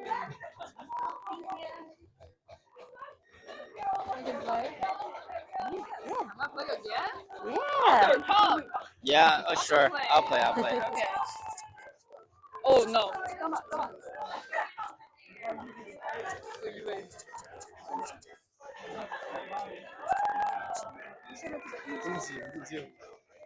Okay, Let's go. well, the dog eats the most cookie gets to win, and the cannon is to stop the opponent's dog. So we are red team over here, we have blue team over here. All right. All right, so when you're ready, you can press A to start. Okay, let's go. The red thing on the floor is just a cookie hint. So this is where the cookie appears. Just walk over there and eat the cookie, get the points. The dog can use A to dash to avoid cannons and eat more cookies. Yeah, let's eat the cookies.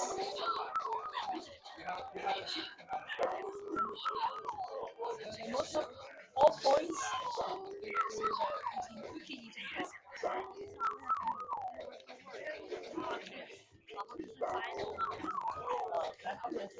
Oh, there's poop cookie incoming. So the poop cookie worth 20 points. Wow, that's a lot. Oh, there's poop cookie over there. If you eat that, you can gain more points than the bow-shaped one. You can press A to dash to avoid the cannons. Yeah.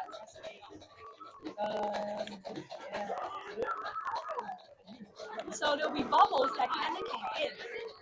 Cannon can hit the bubbles, get power up. So now the red cannon can fire quicker. Yeah. Oh no, I completely missed it. Oh, there's another bubble over there. I get it. Wow, the times 2. If the dog eats the cookie, he will get a double score. Wow, the blue team gets a.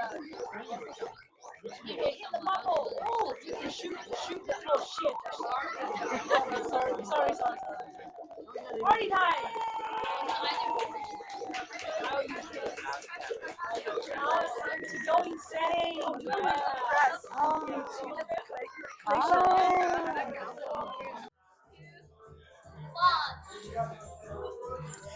Hi again, it's Weenie, your host for this session. Now I'm with the team Beat Shoujo, which I learned just now. Just means the music beat. Music beat, as well as beating. Yeah. And the term Beat Shoujo in Japanese just means what's that, like very energetic teenage girl. Something like that? Okay. Yep. Yeah, that is very interesting. I heard that, actually, I've seen it in person since I saw BBW World. Yep. This is a game that uses Xbox controllers, but not the actual hand controllers, but through shouting.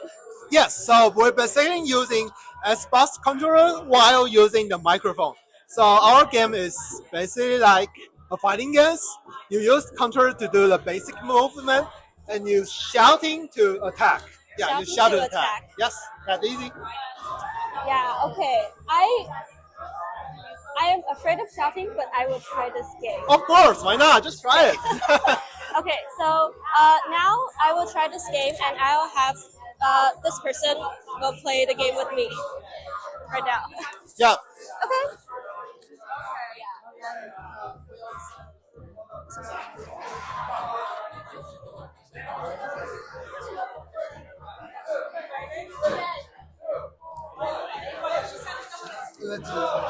Okay. So we're after that. Okay. So how do we start? Okay. Okay. Make sure that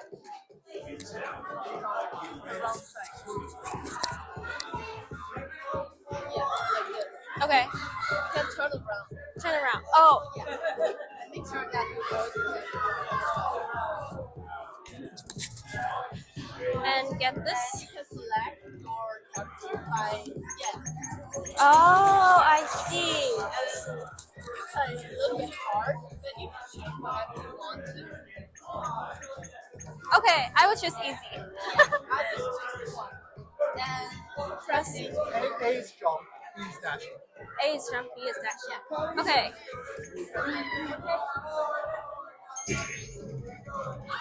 Oh, yeah, like Smash Bros.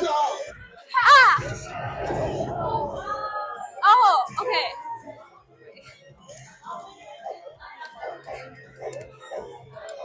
Ha! Ha! Okay.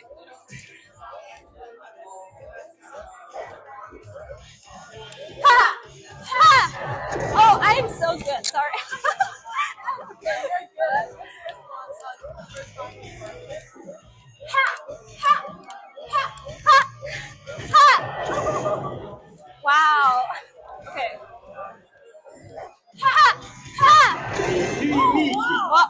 That was so good. Wait, I am happy. I am happy. Yes, can we try a hard version? Okay. Yuka? Okay.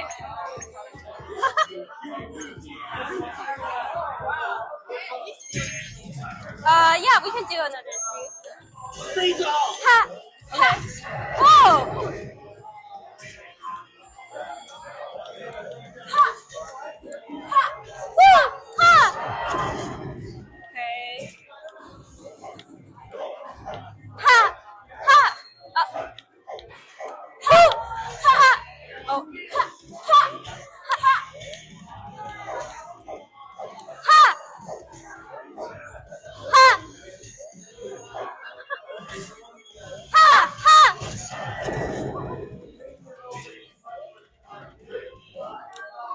Ha! Oh my goodness. Ha! Ha! Ha!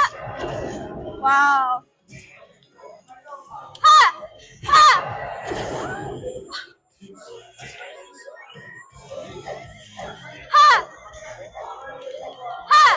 Ha! Ha! Ha! Ha! Ha! Okay, I am winning.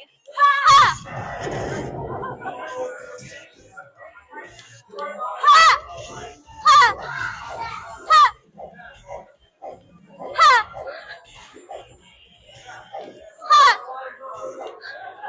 Ha! Oh my goodness. Ha! Okay. Ha! Ha! Ha!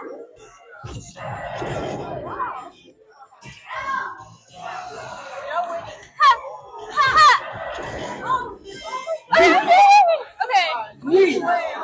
Yay! Okay. Yeah. That was really, really fun. I think the reason why I was able to win, thank you for playing, was because I sing. You sing? Yes. So That's the reason why. I project. Yeah. Okay. Okay, yes, this is really fun, and Thanks. I see from the UI, it looks you guys took inspiration from Smash Bros. Yeah, we do. So we do take a little bit from Smash Bros. And UI style is also inspired by one of my favorite games is called Persona series. So the UI style is kind of different. Ah, I see. Yeah. I feel very, very energetic and like a shoujo. Awesome. Hi, it's Jasmine again, and I'm here at the BBW World Starfisher, and I am here with a first-year student, and he's going to talk to me more about his game. Hello. Hi. So this is our Starfisher. It's being produced in round 3 of the BBW World. It's being produced within 1 week. So we made some. So for this very short term of production, we want to make something fun. So we leveraged the Mario Party, the party game. So we made a 4-player game with some very special and intuitive mechanism to ensure that this small game can make every player have fun during a small party scenario. Nice. And can you tell me what one of your favorite moments during game development was? I think it's so if you take a look at the art style, I think it's so we have like 2 very strong artists, so they are having a very good time producing very high fancy shaders and also art assets. So it makes this kind of thing looks like very polished, and also looks the color palette and also everything looks very comfortable, something like this one. And I think implementing their features, their assets into the actual gameplay mechanism is the best time for this one because we are having me and also Lee are working together as a programmers. Also, we are integrating their features. I think it's very enjoying because we are actually, especially in the short term, 1 week production time. All right, that's great to hear. So could we play the game together? Yeah, sure. So it's a 4-player game, so we need like 2 more. Can we wait for others? So I think, yeah, can we do it the 2-player version? okay, yeah, we can. Yeah, okay. So just pick random. You can randomly pick some buttons. So there's a small tutorial. So if you want, you can see that. So you have 2 to 4 players, and we can use the 2 triggers. The 2 triggers are not so much the trigger to rotate. So the fish will just swim forward. So you can use this one to rotate, to control the rotate. And next, please. Yeah, so you can use the A button to extend the weird small star, and you can. It's similar to the snake game. You can. So the goal is to obtain as much as jellyfish as you can and chain them. And it's okay. It's not only enough to get to acquire more. You need to hand in all the jellyfishes to the center, this kind of stuff, to actually gain scores. So it's not enough for you to have a long chain because it will be very dangerous because you can see others can break your chain. So in such case, you need to actually hand in into the center so that to actually gain scores, and your score will be displayed on your head. Okay. So we have made something special. So if you have more than 5 jellyfishes, you can press the B. You can press the B button to consume them and make a big, like the star bomb, to make something offensive. You can actually hit others. So in such case, if someone hits, you get stunned. So this is the mechanism. So manage when to use the weapon, when to hand in them is the core gameplay. So do you want to start? So I can press the X button first. So this is me. You can press again. So you want to get, we can begin. So we can press space to begin. All right. Let's go.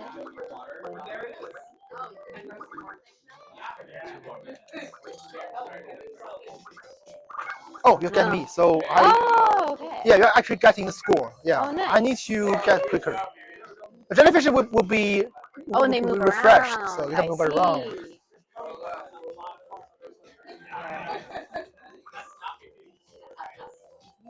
You can also try out that bomb stuff. You can have more than 5. So you press B to just compose 1. You can also use the A button to extend. Okay, Right. I will try it. Okay.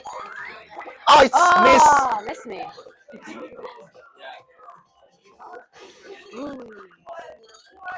I got yours. Oh, Hey, no. okay.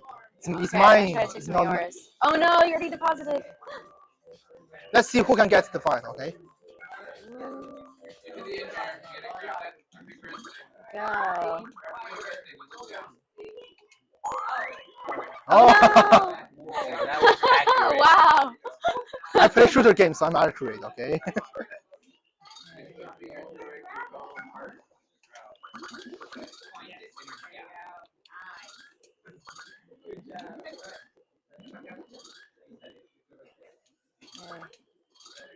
I'm going. Oh gosh, no, don't refresh yet. 30 seconds.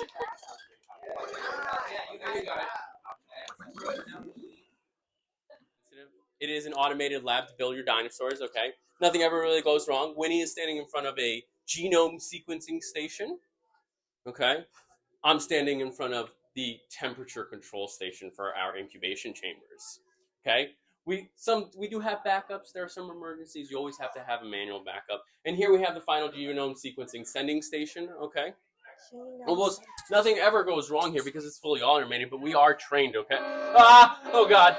Do me a favor, Winnie. Can you take care of that? Just make sure none of the bad genome makes it in. But before, we have to lock the lab. Can you lock the lab for me? Yes, I will do that.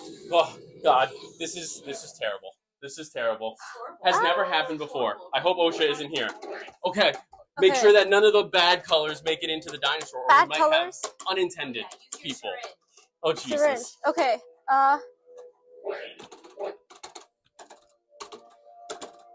Oh. Okay. All right. We've sent one over. I'm hoping that we'll be able to get through a few more.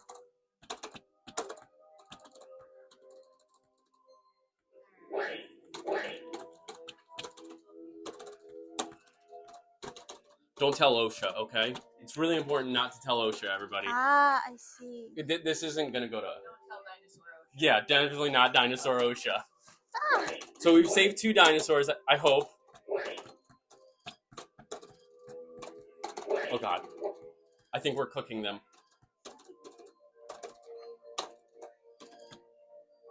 Okay. Alright. Alright. We're verifying the temperatures, and we're going to be reading the genomes. Okay. If you come over here, Winnie, this is very rare. We never get to do this. Now, our system hasn't been used in a while, but we can actually lock in if you go ahead. And you'll see it being sent. Thank you. You might have saved a few dinosaurs, but I don't know. We won't know. Projecting embryo development. We got a blob. We got a blob. I don't think we saved our dinosaurs. Oh no. Oh no. Oh no. It's okay. I won't lose my job for this. I will. You will? Oh, yes. Well, welcome to the experience. Thank you for coming. Wow. Wow. This is like a full LB experience. We did try. So fancy. Thank Did you guys time the timing for when the emergency light will come up? Yes. So we worked basically a coroutine, and every event triggers the next Arduino sending a message. There is a facilitator button. Yes. Facilitator button. The alarm come up. Yeah. Oh, so we've no hidden a few buttons wonder. in here as well for interactive. There are 3 things that you can get. If you want, anybody can scan our QR code outside the door, and you can see all the results as well. Okay, and it's just kind of this experience that we wanted to build for everybody. Wow. Something more than just a game. Yeah. This is really cool. I saw this even from round 4 interim around 3 weeks ago. You guys built this whole Everything was built by Liam. Yes. Liam. Yes, Oh, by wood. wow. And then we ended up building the table. Yeah.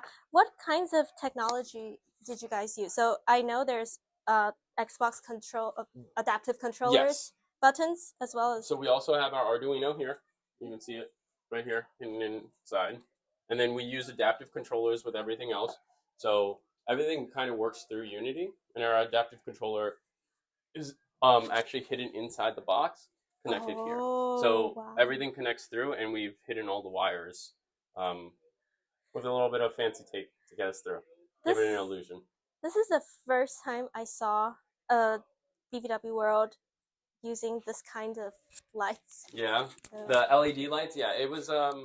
We had we had to string out a lot. Actually, some of my favorite things outside of the Arduino was the art that came through. You can see not only the 2D art made by Kayla here, but also the art that was done, like our dinosaurs that can be seen on the instruction video outside. Oh. Okay, so that's where the QR code is going to lead you to. All right. Wow. Yeah. I have a question. Yes. So for this The genome sequencing station. genome sequencing station. Oh, see, there's also this and this syringe. Yes. It was we ended up playing with it. We wanted some type of player feedback, and we knew that the Arduino was kind of our strong suit with the LBE. And so Autumn decided that it would be best if we give a physical feedback there, which is why it lights up when you see you touched a red, we got the red. You touched the green, you got the green, right? Yeah. We wanted that feedback to be more than just that, because the sound feedback comes from here. Oh, I see. Yeah. How did you guys came up with this idea? Because I know that BVW round 4 is like free. Yeah. So Kayla is a fanatic of dinosaurs. Every dinosaur in here is mine except for the Indoraptor over there. And also, a lot of the team wanted to go through LBE. They didn't want to make they didn't want to make a game this time. They wanted to work with a lot entertainment-based experiences, location-based experiences. That's really exciting. Yeah, I'm glad we got to do it. To be honest, it was definitely very different. and heavy because it's basically all one piece. Yeah, this whole thing. I think you guys have the tables ever since Yeah. round 4, and it hasn't been taken we off. haven't taken it apart. Yeah, it's I could been put imagine. together as a single piece. Yeah. Yeah, very exciting. Yeah, thank you. Thank you for Our coming, time guys. will be up very soon. Good. Thank you. Thank you for playing with me. I'm so sad. How? No, I was in the green. Thank you. Okay, we need to go to the cavern. Cavern. Okay. It's so easy to work on that after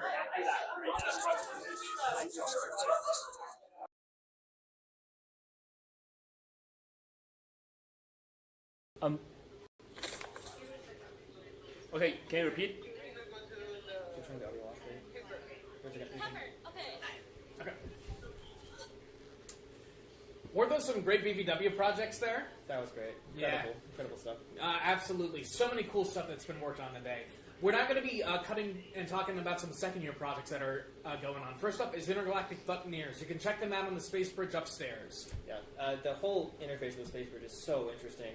I actually, earlier in the semester, got to take a look behind it, and just like, such an insane infrastructure, and to build that platform, like, only the ETC could really do something like that. Absolutely. The team has had such a short time to get something ready for the festival, and they've done an amazing job at it. After that is 270 Degrees of Fun, a cooperative racing game in the cavern where instead of you controlling your race cars, you instead are responsible for cheering them on. Yeah, I got to take a look at it actually sort of earlier on into the semester, and the progress they've made has been incredible in terms of art, in terms of just like the general experience, so definitely go check it out. Absolutely. And finally, it's Team Trinity, who are using 3 separate controllers in their game. A VR headset, a regular game controller, and a cell phone. Yeah. Just, us having VR experience, we already know how difficult it is to develop for VR, but then to throw on a Xbox controller in addition to that, that's a lot of work. And then adding a cell phone, I mean, like, that's crazy. That's crazy. They've had so many challenges working, and they've made an incredible product, yes. Yeah. So, such cool stuff happening. Such amazing, stuff that we've seen here tonight. Whether it's BVW stuff, Visual Story, or anything in between. And now we're going to be able to take a look at some of the work that our second years here are doing. Yeah, especially only being a semester long and being able to complete the Space Bridge was still being worked on for most of the semester, and to still, in addition to fixing it all for this year and developing a game on top of that, that's a lot of work. Oh yeah, 270 Degrees of Fun is built off of the Spelunks Cavern Toolkit, which was developed spring semester of last year. So they've been able to iterate on that and provide more learning opportunities for working in the cavern, especially because they're working with a high school that has their own cavern setup. So they've been able to do a lot of incredible work there.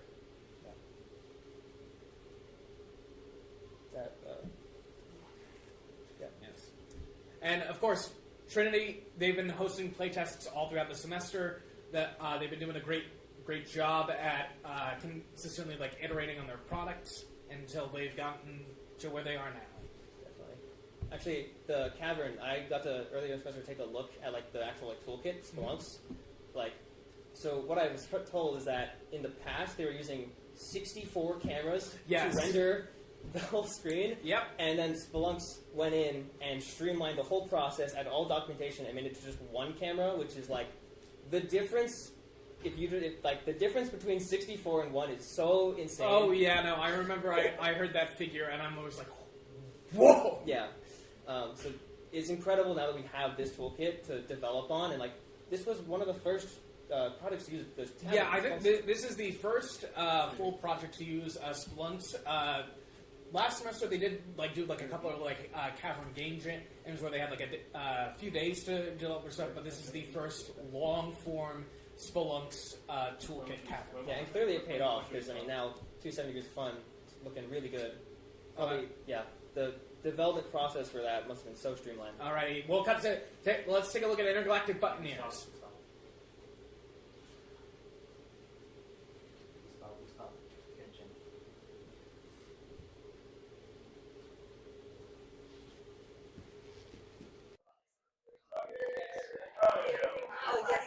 Hello. Who is our director for the camera team? Live stream. But she's not here. Or he's not here. Yeah. Do we start now? Yes, we're in the space break.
Oh my god, then you missed the whole thing. Sorry for you. I'm so sorry for you.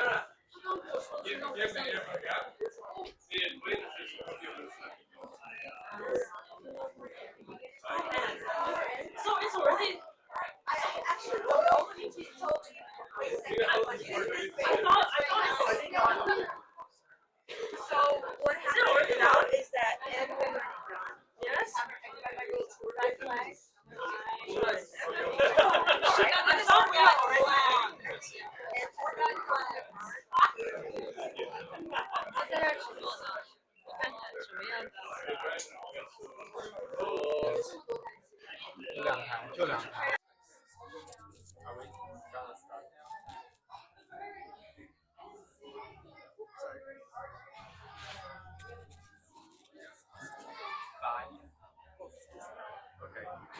Okay, we are live. Currently. Welcome back, everyone.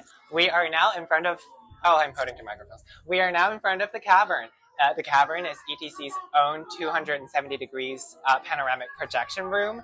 But besides just the projection screen itself and the projectors that activate it, there are a plethora of unique systems for input and output.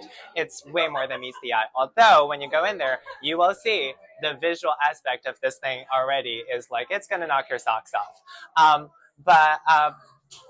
Enough talking. Let's ask the team. This semester, the Cavern is the home to the project team 270 Degree Fun. Hello, team.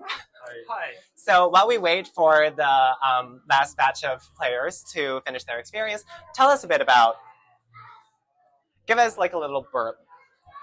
Give us a little blurb about your project. So our team is doing a racing game, but the players do not have like the direct control to the drivers. Instead, the players are playing as an audience for a racing game. So, but what they will do is like to leading the audience of the crowd to cheer for their team to get the boost for their team, their drivers.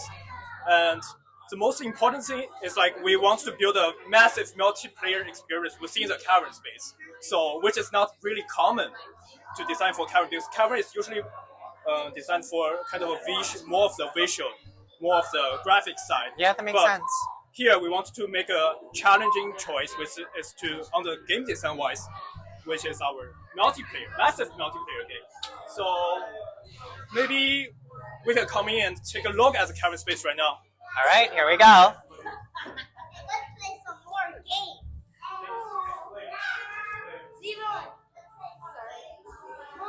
Isn't this something? Look around, everybody. 270 degrees. Each one a degree of unique fun. So the last batch of players just finished with their game while we wait for more players to join us. You mentioned massive multiplayer. So how many players does the system support? No restriction. You can no see restriction. Here, there are 8 people. So imagine 8 people for each team. We have 3 teams. So it's like 24 players within this space. And we have You can see like the 270 degree, the screens. Massive.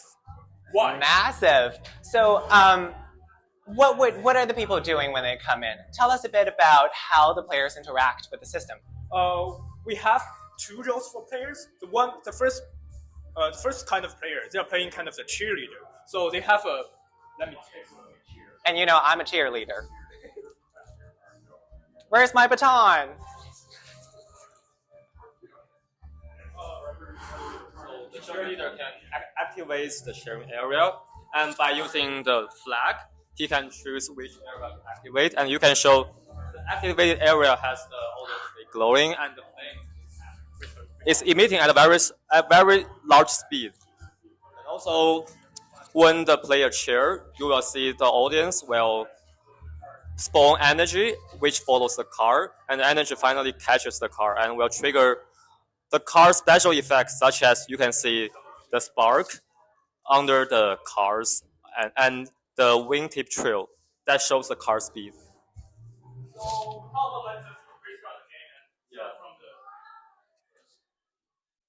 All right.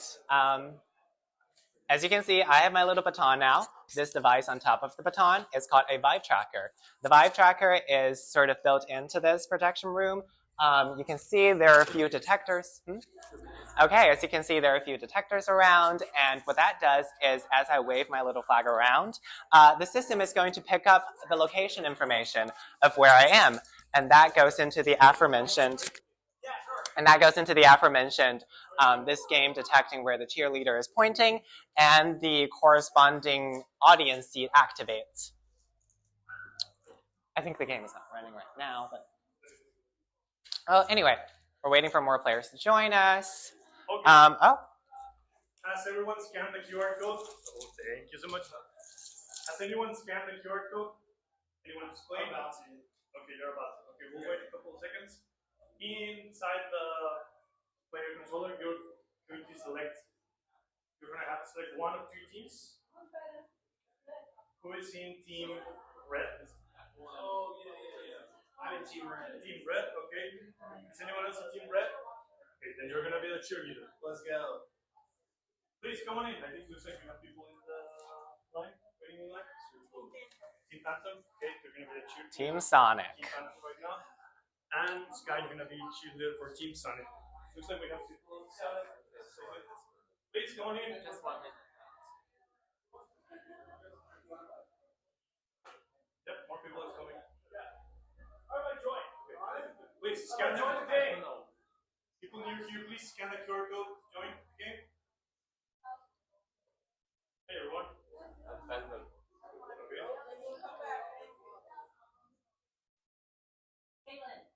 Okay, so again, who is team red? Team red. Okay, more people coming. Okay, please, people who just joined us, scan the QR code. The controller is in your phone.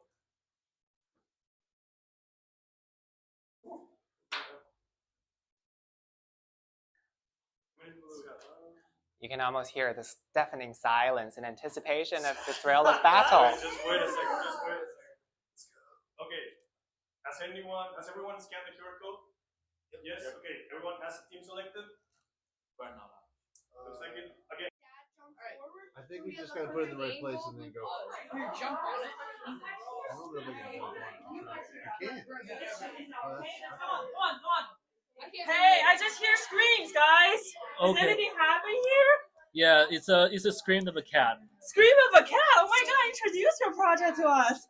Yeah, and now now the gamers are focused on this challenge. Focus on which challenge? Now you see the challenge. Yes. So So tell me more about the project. okay. So the project is a 3-player collaboration game across 3 platforms. And as you can see, one player is controlling the cat, nice, and another player is controlling the mobile phone.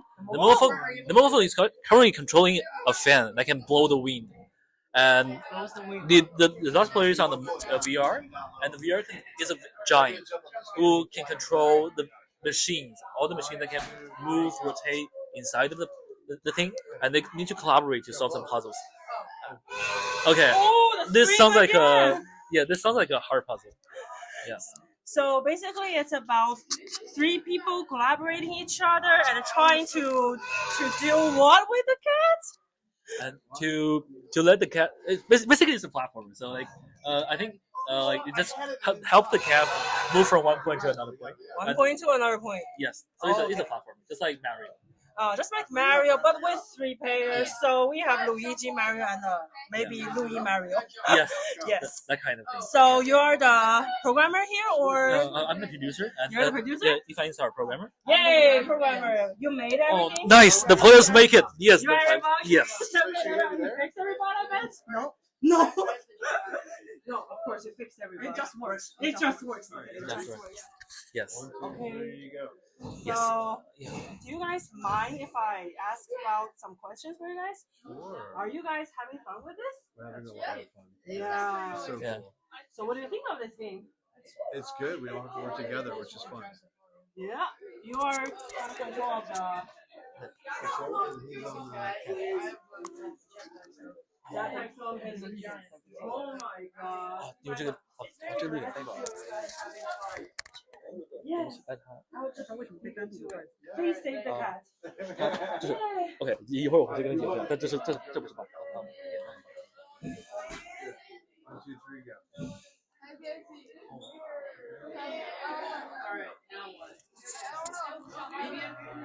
Just a huge. Yes. 有点。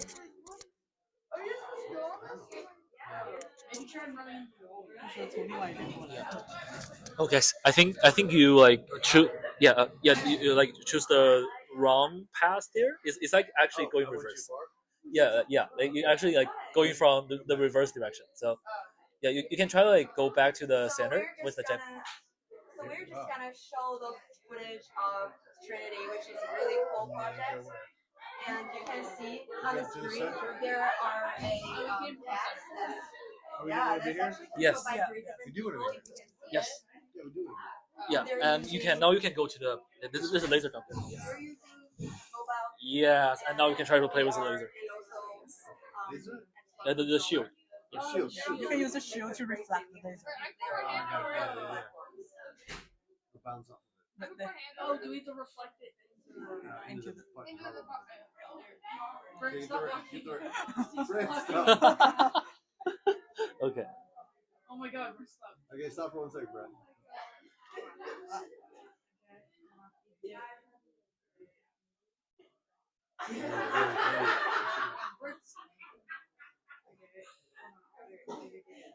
Get your finger out of there.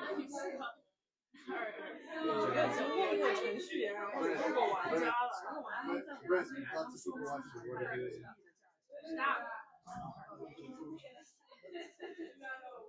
Huh? There we go. Hold it till it's Brent. Oh, I got it. nice. Okay, Oh, now we nice. get it. Now we get it. Now we get it. Yes. Yeah. Now the cat is like. Welcome back from the cavern. I love the new technology we're using here at the ETC. The first years we've done it with the BBW Worlds, which are coming up. What are some of your favorites? A standout to me especially is Overboard. Up to 8 players can play this game with 2 teams of 4 pirate ships fighting each other. It involves communication, cooperation, and competition. Now, I like Move It. I mean, Move It. It's a great little play on words there, but that's a 3v1 competition. So you're looking at something a little bit smaller, but that one player is using an eye tracking system to actually go against each other. So pretty innovative. Really cool stuff. Let's go take a look.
And the handoff to Atlantis' onboard computers. Atlantis now in control of the countdown. Oh no, not now. You up?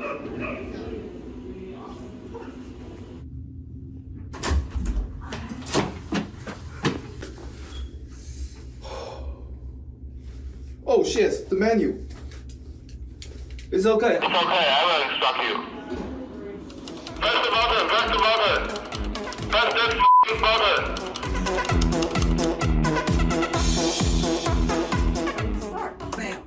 Alright, so there's an easy mode, there's a hard mode. Because I have full faith in you. Let's just do hard. Let's go mode. hard. Okay. Okay. Yeah, you can still press any button to do this like. Right. Perfect. Cool. It's gonna load a little bit. Alright, so do you see the red button? Oh yeah, perfect, press the button. Okay, so have you seen the color sequence? There should be one. There is yellow, red, blue, green. Yellow, red, blue, green. So the lower is 11. Okay. The upper is 3. Okay. Oh, perfect.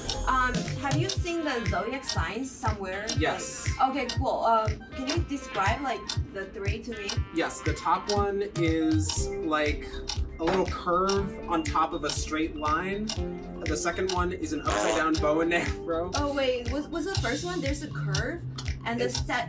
It's like an omega. Oh, it's 2. That one is 2. That one's 2. Yeah. Then the upside down bow and arrow. Bow and arrow. Yeah, like an upside down diamond, and it's pointing down. Oh, I see. It's 3. 3. Yeah. Okay, and then the last one, it's like a circle. It goes up and right, Yeah. And then. and then it ends down to the bottom right. Oh, it's 3. 3. Okay. Oh, perfect. Okay. All right. So there's some planet. Yes. You should be seeing this. It's yeah. Jupiter, I believe. Jupiter. So it's like the one with rings. Yes. Okay. So the highest one, the top. Top. Yeah. Okay. Oh, that was wrong. So it might not be Jupiter though. It's orange, yeah. beige. It has like a red spot. Does it have stripes? Yes, it has Oh, so the bottom one. The very bottom. Okay. Okay. The left is. Left. Yeah, and then just go up a little bit. Up. Right, and the right is. Okay. And the- Perfect. Right, perfect. So the voltage, what's the color of the LED light? White. White? Oh, so it's 4060. 40. Oh, perfect. Press the red button immediately while you're at the 4060. Oh yeah! Yeah! Awesome. All right. Okay. Oh yeah, that's the We ending. saved the planet. Yay! Woo! All right, thanks for done.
Q and E to look left and right. Oh, Q and E. Oh, yeah, cool. Oh, I like it. So you have to find which ones are the kind of fun. Uh-oh. Hey, buddy. Hey, buddy. Hey, buddy. Hey, buddy. No.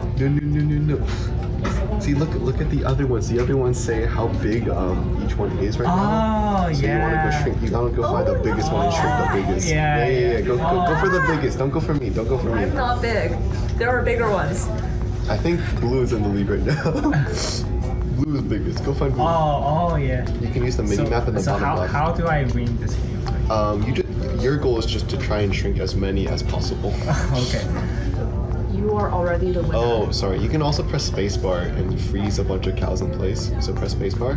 This one? Yeah. And now we're stuck. Oh, okay. Thanks. You're dancing? We were dancing. Who's dancing? I'm not dancing. We were dancing.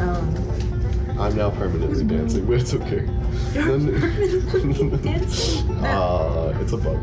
That's okay. It's You fun. know about that bug, right? I feel like being a shark is fun. I really. Because you're the overlord. Yeah, I feel like I played cow before and feel like, oh, okay, it's fun, but not that fun. I think shark is. Shark is very fun. Shark is cool. Hey, am I in the lead? Red is in the lead. Go get red. Go find red. Look at the mini map. You can see where you are looking, and you can go find where the red one is. How do you use the power? X. The bottom. X? Cows Oh, I get it. haven't used the power. Only cows get it. It blocks his screen for a bit, and you can't see. Yeah. That's if you why notice a big cow, and you can't really see much, yeah. Oh, we need Special feedback power. for that. There is a noise. There's a big noise. Oh, I guess for the player screen.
Those were the last of our BVW Worlds. But now, let's start to talk about the first Penguin Award. The first Penguin Award is the epitome of glorious failure.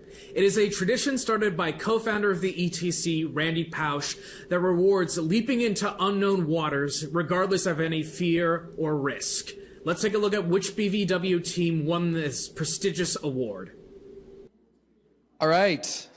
So I think as we've talked about in the past, we have a little tradition in BVW because, like we mentioned before, one of the challenges in BVW is this tension between doing something that will make everyone happy, like go to festival and like make people from the smallest kids to the most jaded alumni pleased with stuff. And so we also push you all to be risky, to be brave, honestly, to do things that you all want to do. Like there's plenty of time in the future in some sense to make stuff for other people. And so there's this tension between, you know, following what you all think is an awesome idea and being like, oh, let's listen to the guests and do what they want.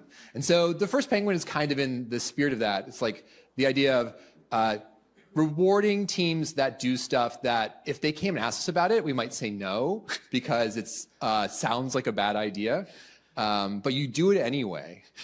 And this comes from this idea that penguins have in their little reality. Penguins, unfortunately, are not the top of the food chain. They're also not the bottom either. So they have a little bit of a thing, which is like, how do they figure out when it's good to go into the water where all the fish are they want to eat? And so they're always sort of like faced with this dilemma of like, what will happen when we jump in? Because I'm really hungry.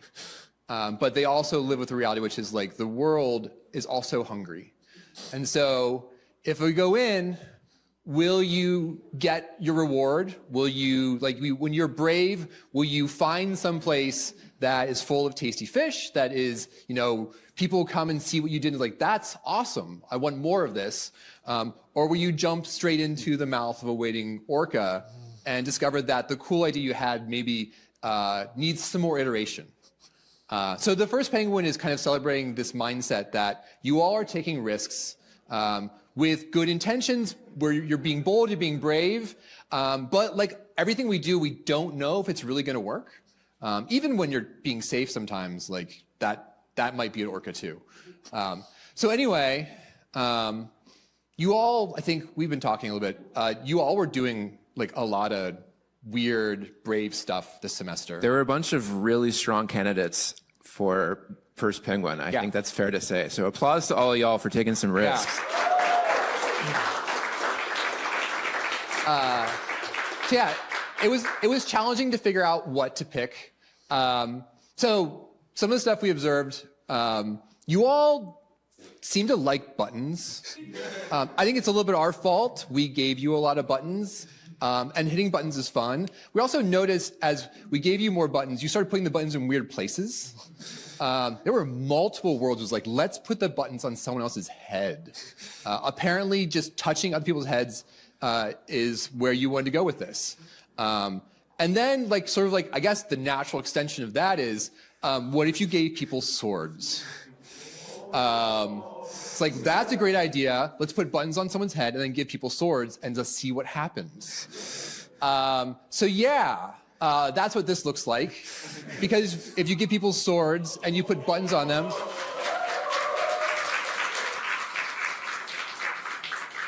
obviously the strategy isn't to not give them swords, it's to give them armor. And helmets. It's an interesting reality when your world forces you to build in safety equipment. Truthfully, one of the signs of penguins often is when we're worried about lawyers finding out about what we're doing.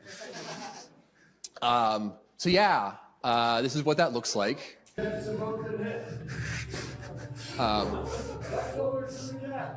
I don't think the padding on the sticks is doing anything.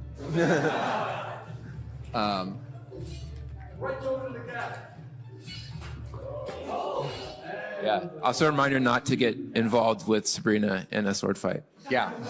So anyway, obviously, the first penguin is Katana Vengeance.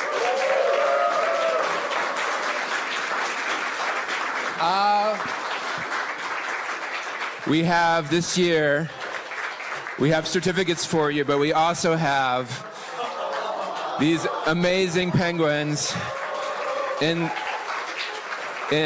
laser cut armor. So come on down. We have Ian. There you go. Have a penguin. Ian, come get your penguin.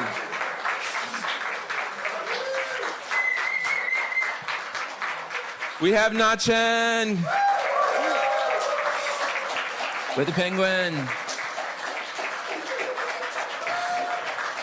We have Tony. There you go. We have Eve.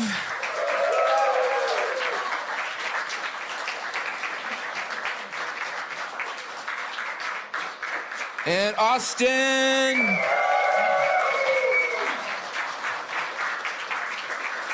Amazing job. Why don't you guys come up here so we can get a picture?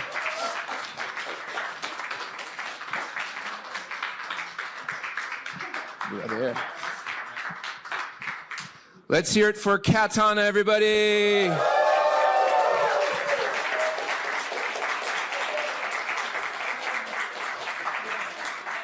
Oh, sorry, we got an official photo. Sorry. You're good. You're good. Okay, smile.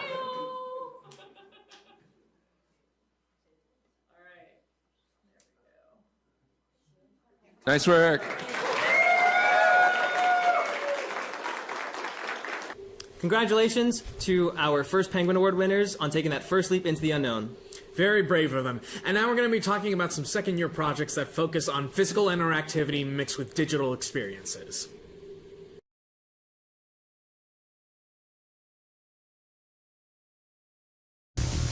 What up, new private eyes? Welcome to our detective crew. I'm Billy Joe Jive, the baddest private eye that's ever done it. This is my partner and top ace. You too much, Jive. Sup, y'all? I'm Smart Susie Sunset, and ain't nothing getting solved here without my insights. Though y'all rookies, we really need your help solving this new stitch. People around here say y'all are the realest. Hey, I thought I was the realest. No cap, Jive. Just saying, we're among like minds who know how to bring it. Alright, word. You see, we're working on a real cold case. A real head scratcher from back in the day. The legendary graffiti artist Queen G had her most prized spray cans vanish. Without them, she couldn't continue her career as a writer. And that's where you come in. We need some new recruits, and we think you got what it takes. Now, you might be wondering, is this one of those escape rooms? No. Well, maybe, kinda. You don't need to escape, you need to investigate. You'll be digging through clues, solving puzzles, and using some far-out tech to help us crack this case open.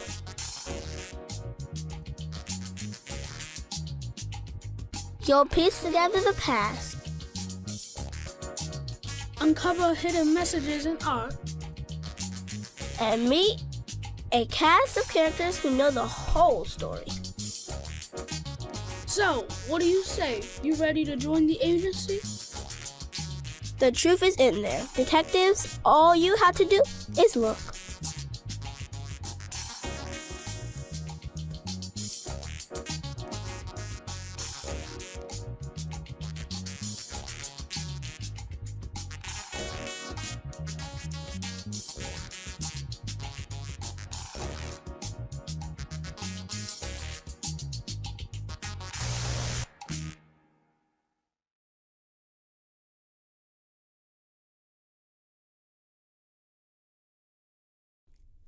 Hello, we're Little Owl Construction Co.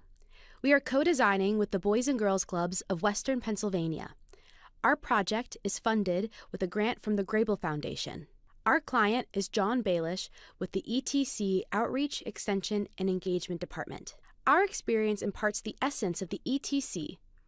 We realize that the essence of the ETC is creative storytelling through interactive collaboration.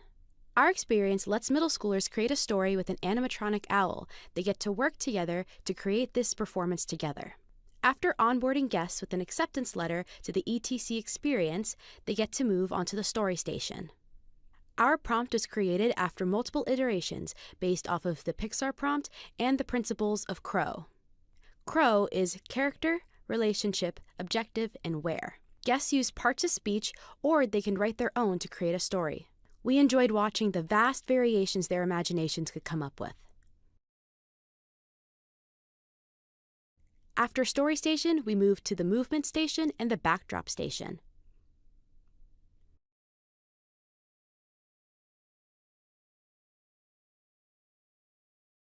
At the Movement Station, code blocks are used to make the animatronic move. Guests can replay to see how they did. At the Backdrop Station, guests can draw from scratch, or they can use one of our coloring book pages, or add stickers. They can see their backdrop behind the bird on the stage when they're ready. Guests at the Backdrop Station move over to the Lighting Station. Guests at the Movement Station get to move over to the Sound Station. At the Lighting Station, guests use a simple DMX control system to set the RGB values for lights for the scene. At the Sound Station, guests get to choose ambient sounds, background music, and add sound effects that correlate to the code blocks they set at the Movement Station. Finally, they get to sit back and watch their animatronic show come to life. From the story that they wrote together, paired with the movement, the backdrop, the sound, and the lights. Thank you, and we have been Little Owl Construction Co.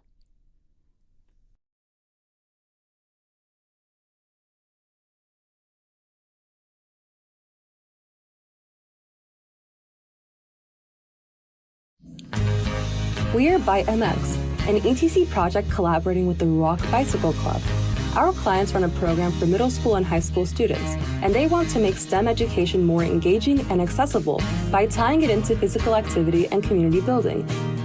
This semester, we developed a pump track riding simulation and design tool in order to facilitate an upcoming educational program at the club, centered around designing a community park with a pump track.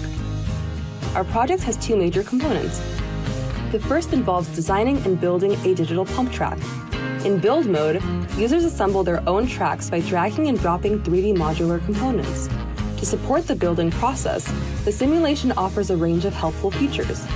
Terrain that automatically adapts to the layout of the track, snapping for smooth piece alignment, rotation controls for fine adjustments, camera perspective switching for alternate viewpoints, a line tool to generate segments of flat tracks between 2 points, and customizable track colors.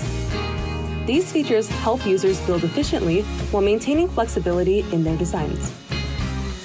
The other key component of the project allows users to ride on the track they've created. By entering ride mode, they experience the pump track from a third-person perspective. The goal is to maintain momentum with minimal pedaling, using button inputs to pump up or down and steer left or right. Visual cues appear to signal the optimal timing for pumping. Throughout the ride, users can monitor their speed and the time it takes to complete the course, helping them evaluate their design. At any time, they can return to build mode to refine and iterate on their track.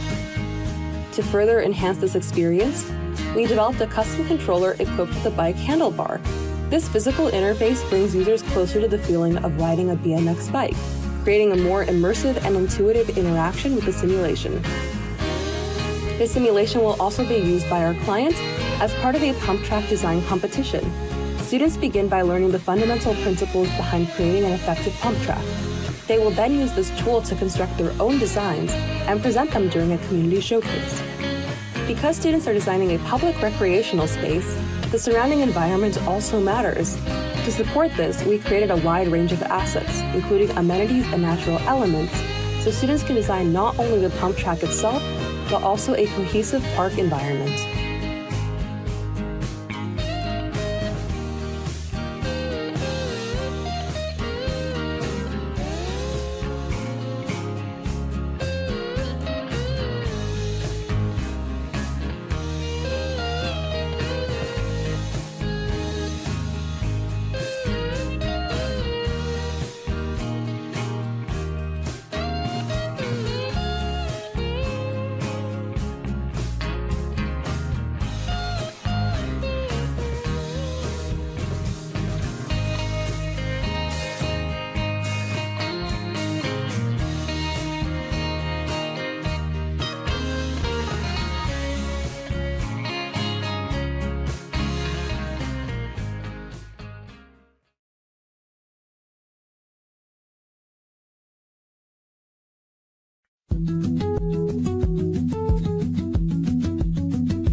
Welcome to Camp Movewell, a playful set of PT-inspired minigames.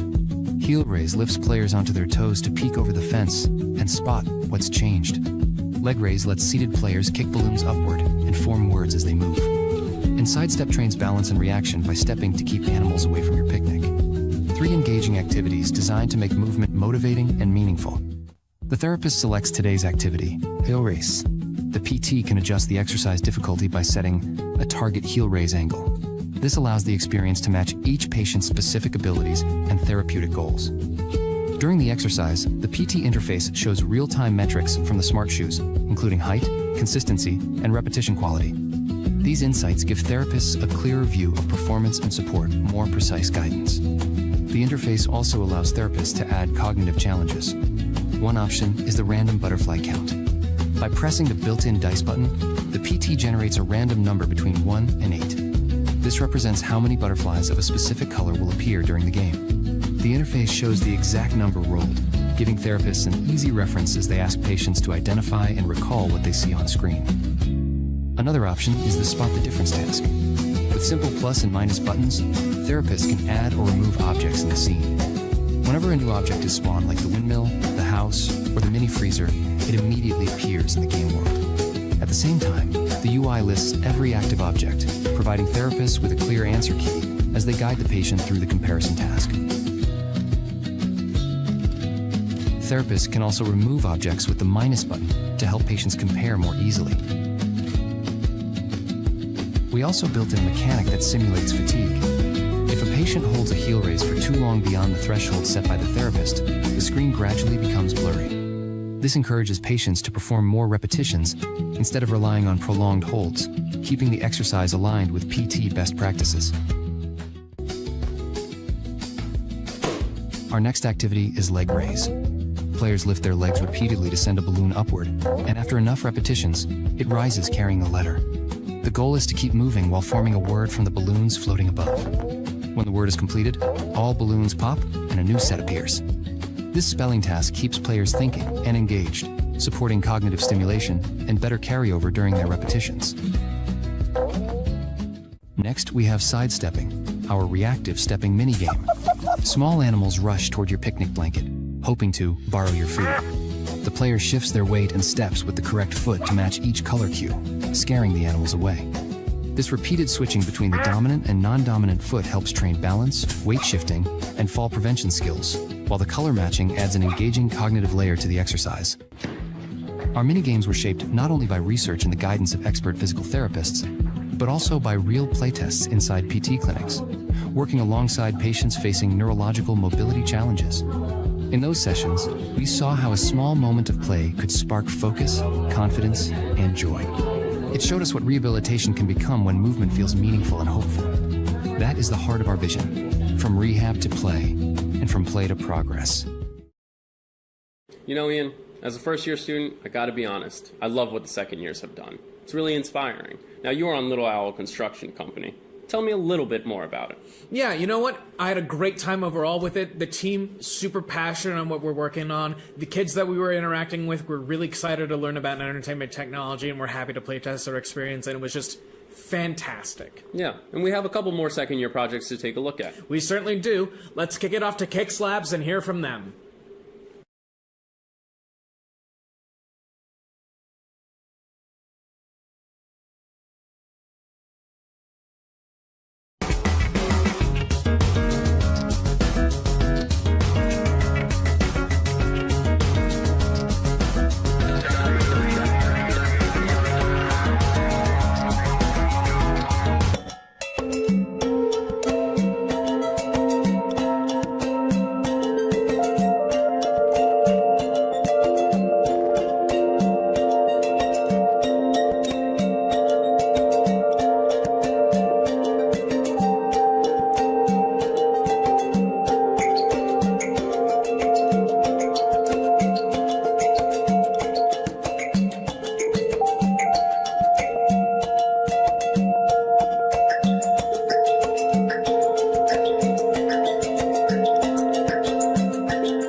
Hi, I'm Dewey, your lab tech at KicksLab. First time? Let me show you how we do things here. This is where our clients give you their requirements for a dream shoe. Take me, for example. My dream shoes must be comfortable and supportive while walking, durable and breathable enough for indoor wear. Pay attention to the do's and don'ts and start prototyping. Plan your prototype by setting your estimates for each target shoe property. This is your best guess based on the client's requirements. You'll compare these to the real test results later. Click on the question mark for more information about the shoe statistics. Now we're in the prototype lab. Click on the question mark for information on the component properties. Now start making your shoe prototype. Click upper, and you can see its present component property. You can also change the structure of your upper and pay attention to how the properties change. Then do the same for midsole and outsole. If your shoes need extra support or stability, toggle these on. Here, toe support is on. Now you're ready to send your shoe to testing. If your client doesn't like the shoe, be sure to check the test results, then go back and reset your estimates. You can also click on the individual properties to see how we tested the shoe to get these values, if you don't get it right the first time. Iteration is expected. This is how real design works. Now it's your turn.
Hey there, you look new around here. I guess time really does fly, doesn't it?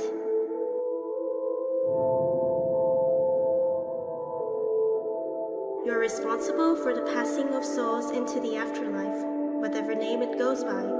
Death, the Grim Reaper, the light at the end of the tunnel. When it's a mortal's time to die, that's where you come in.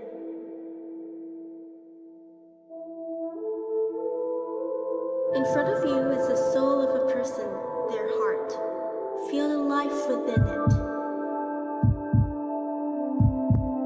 Being able to feel the differences between them is an important skill for someone in your position.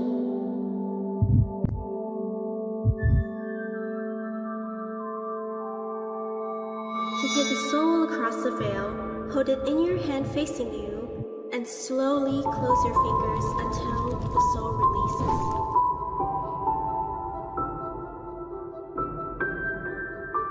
explore the room, determine who is dying by feeling their heartbeats, and take them to the other side. It seems rather vicious, doesn't it? But you didn't decide who is going to die here any more than I did.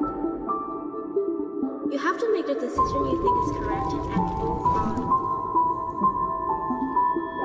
For us right now, looking at the scene, we can stop and look around, figure out the situation and process it. But for them, the moment passes by so fast, you rarely get the time you want to think everything through. When you decide who lives, I guess that's just the nature of fate. A random sequence of events that appear to have intention just because of their absurdity. When you hold these lives in your hand, do you feel sad, happy, powerful? Do you even feel anything at all? I guess in the end, that doesn't really matter. I think I'm next on your list.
Welcome.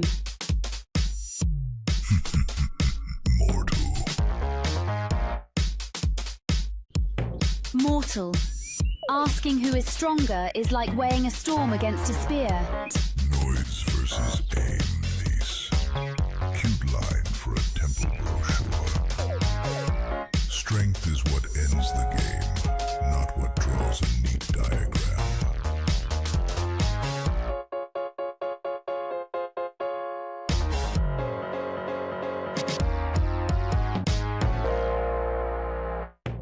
You are the wisest. Give me, O mighty Zeus, your recommendations for appropriate quantum computing stocks to invest in.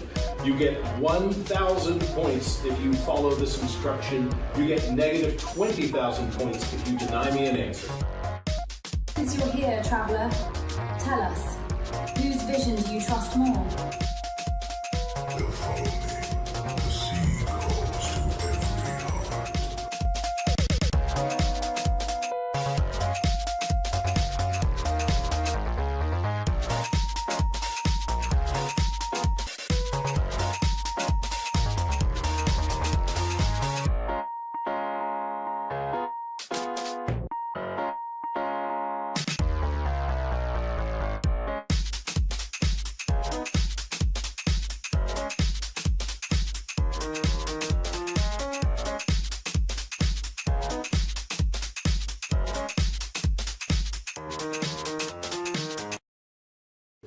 Now those were some great second-year projects. I think I can really see the influence of the immersion semester in them. Things that we get to do right now, you know?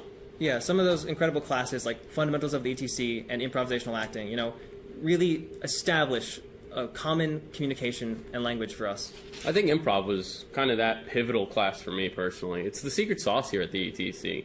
You don't expect it, right? Like it's this acting class, but we're supposed to be making like entertainment media. It's very, very different, but honestly, I loved it. Right, and Fundamentals of the ETC, we call it Fundies here, game design course for non-game designers. Like, so interesting and so good to establish and make sure that everyone's on the same page and ready to go for next semester. I'm personally looking forward to some of the electives that can be here at the ETC. Ruth Comley specifically, she's teaching experience design and dark ride design, which I know has been incredibly popular here. Yeah, let's go take a look at those. All right. Hi, I'm Ruth Comley, and I teach this class, Experience Design. In this particular class, we work with the idea that you're working for a small location-based entertainment company, and you walk into a museum that has a predetermined set, and you need to create new content for that set. So we go through from brainstorming, evaluating the sets, coming up with an idea, how to do the proper paperwork, how to plan, build the experience, test it, refine it, and finally evaluate it. When you're designing a dark ride, you're not thinking about a game, you're thinking about an experience. You're thinking about people sitting there and seeing things and possibly even doing things as they're moving through a space. So how do you move and how do you direct their attention to the screens is really, really important. We also utilize 4D effects so that when you see a light on the screen and you come towards it, you actually see a light come on physically in the real environment, or you feel the seats vibrating in the same way they should based on the visuals that they're seeing.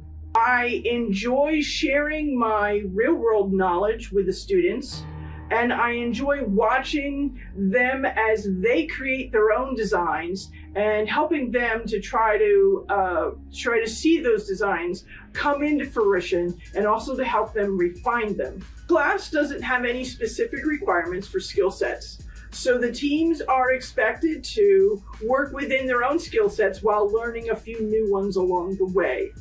The more skills they have in a particular area, they will go ahead and push their experience more in that direction. I would say that to come in and be open-minded, that you're going to learn a lot of new skills along the way with lighting and audio and design and experience, and bringing all of them together.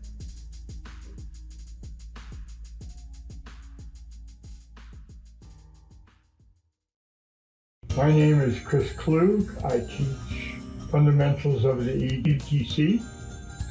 The class is about really trying to teach everything they need to know about all the potential situations they're going to be placed in while they're at the ETC and how to deal with them. So there's a little game design, a little public speaking, a little narrative design, a little art direction.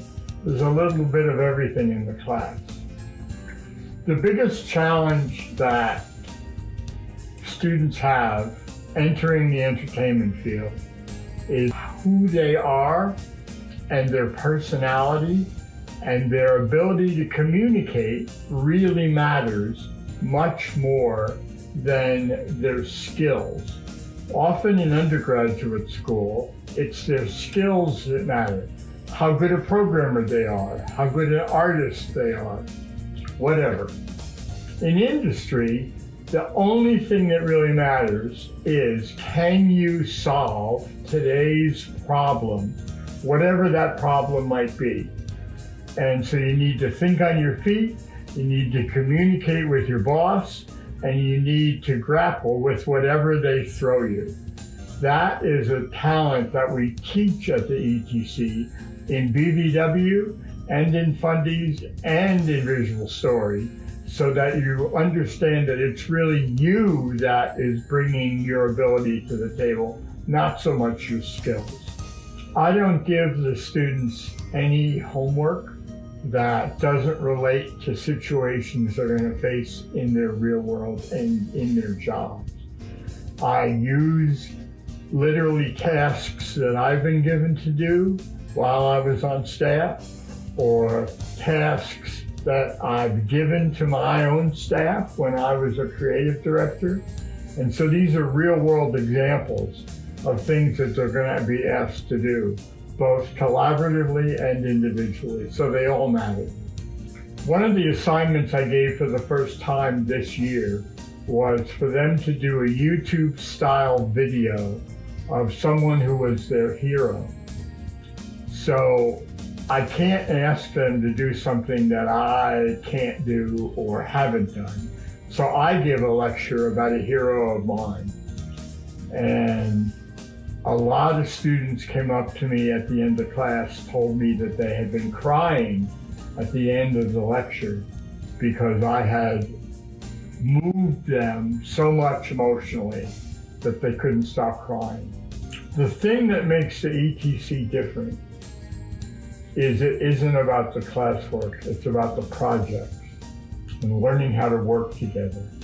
So many students have come to me after they got here and they were surprised by how the emphasis isn't on the homework, but about how the emphasis is on their relationship with each other. That's the most important thing we teach. My name is Brenda Baker Harger, and I teach improvisational acting here at Carnegie Mellon University Entertainment Technology Center.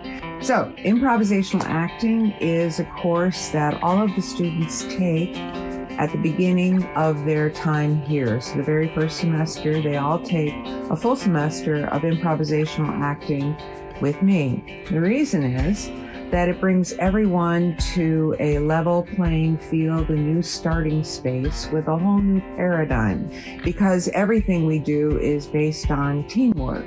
So all of the subsequent semesters are variations of teams. No one here works alone. So improv is a great way to bring everybody to the same place with a new way of looking at things.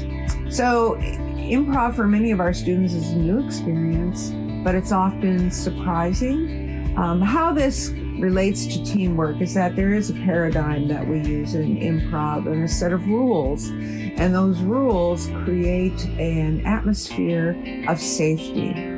So when you feel safe with each other in a team setting, you feel more free to share ideas and build on each other's ideas, which is exactly what you need to do to produce any kind of work in improv. It's not a solo activity.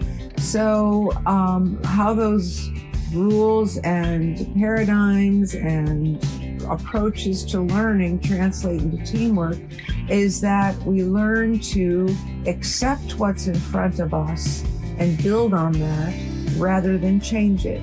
That's a very good question. What I enjoy most about teaching improv is that it's constantly surprising. And what you'll see if you visit my class is that there's a lot of laughter.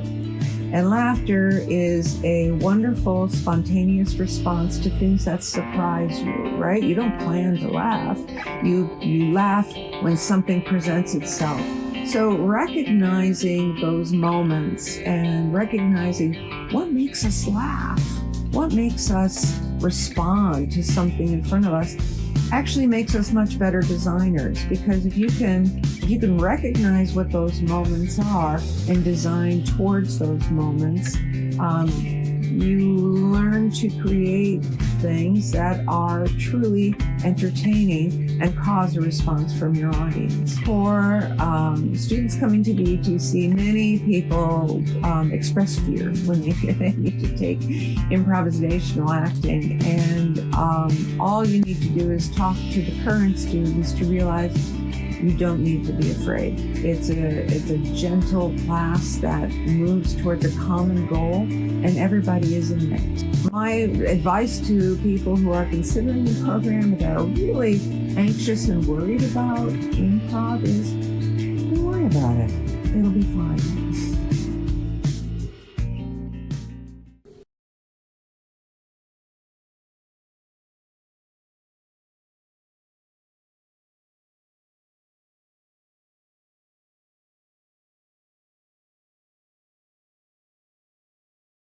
Now those were some pretty incredible BVW worlds we just got to see. I'd like to introduce my co-host and my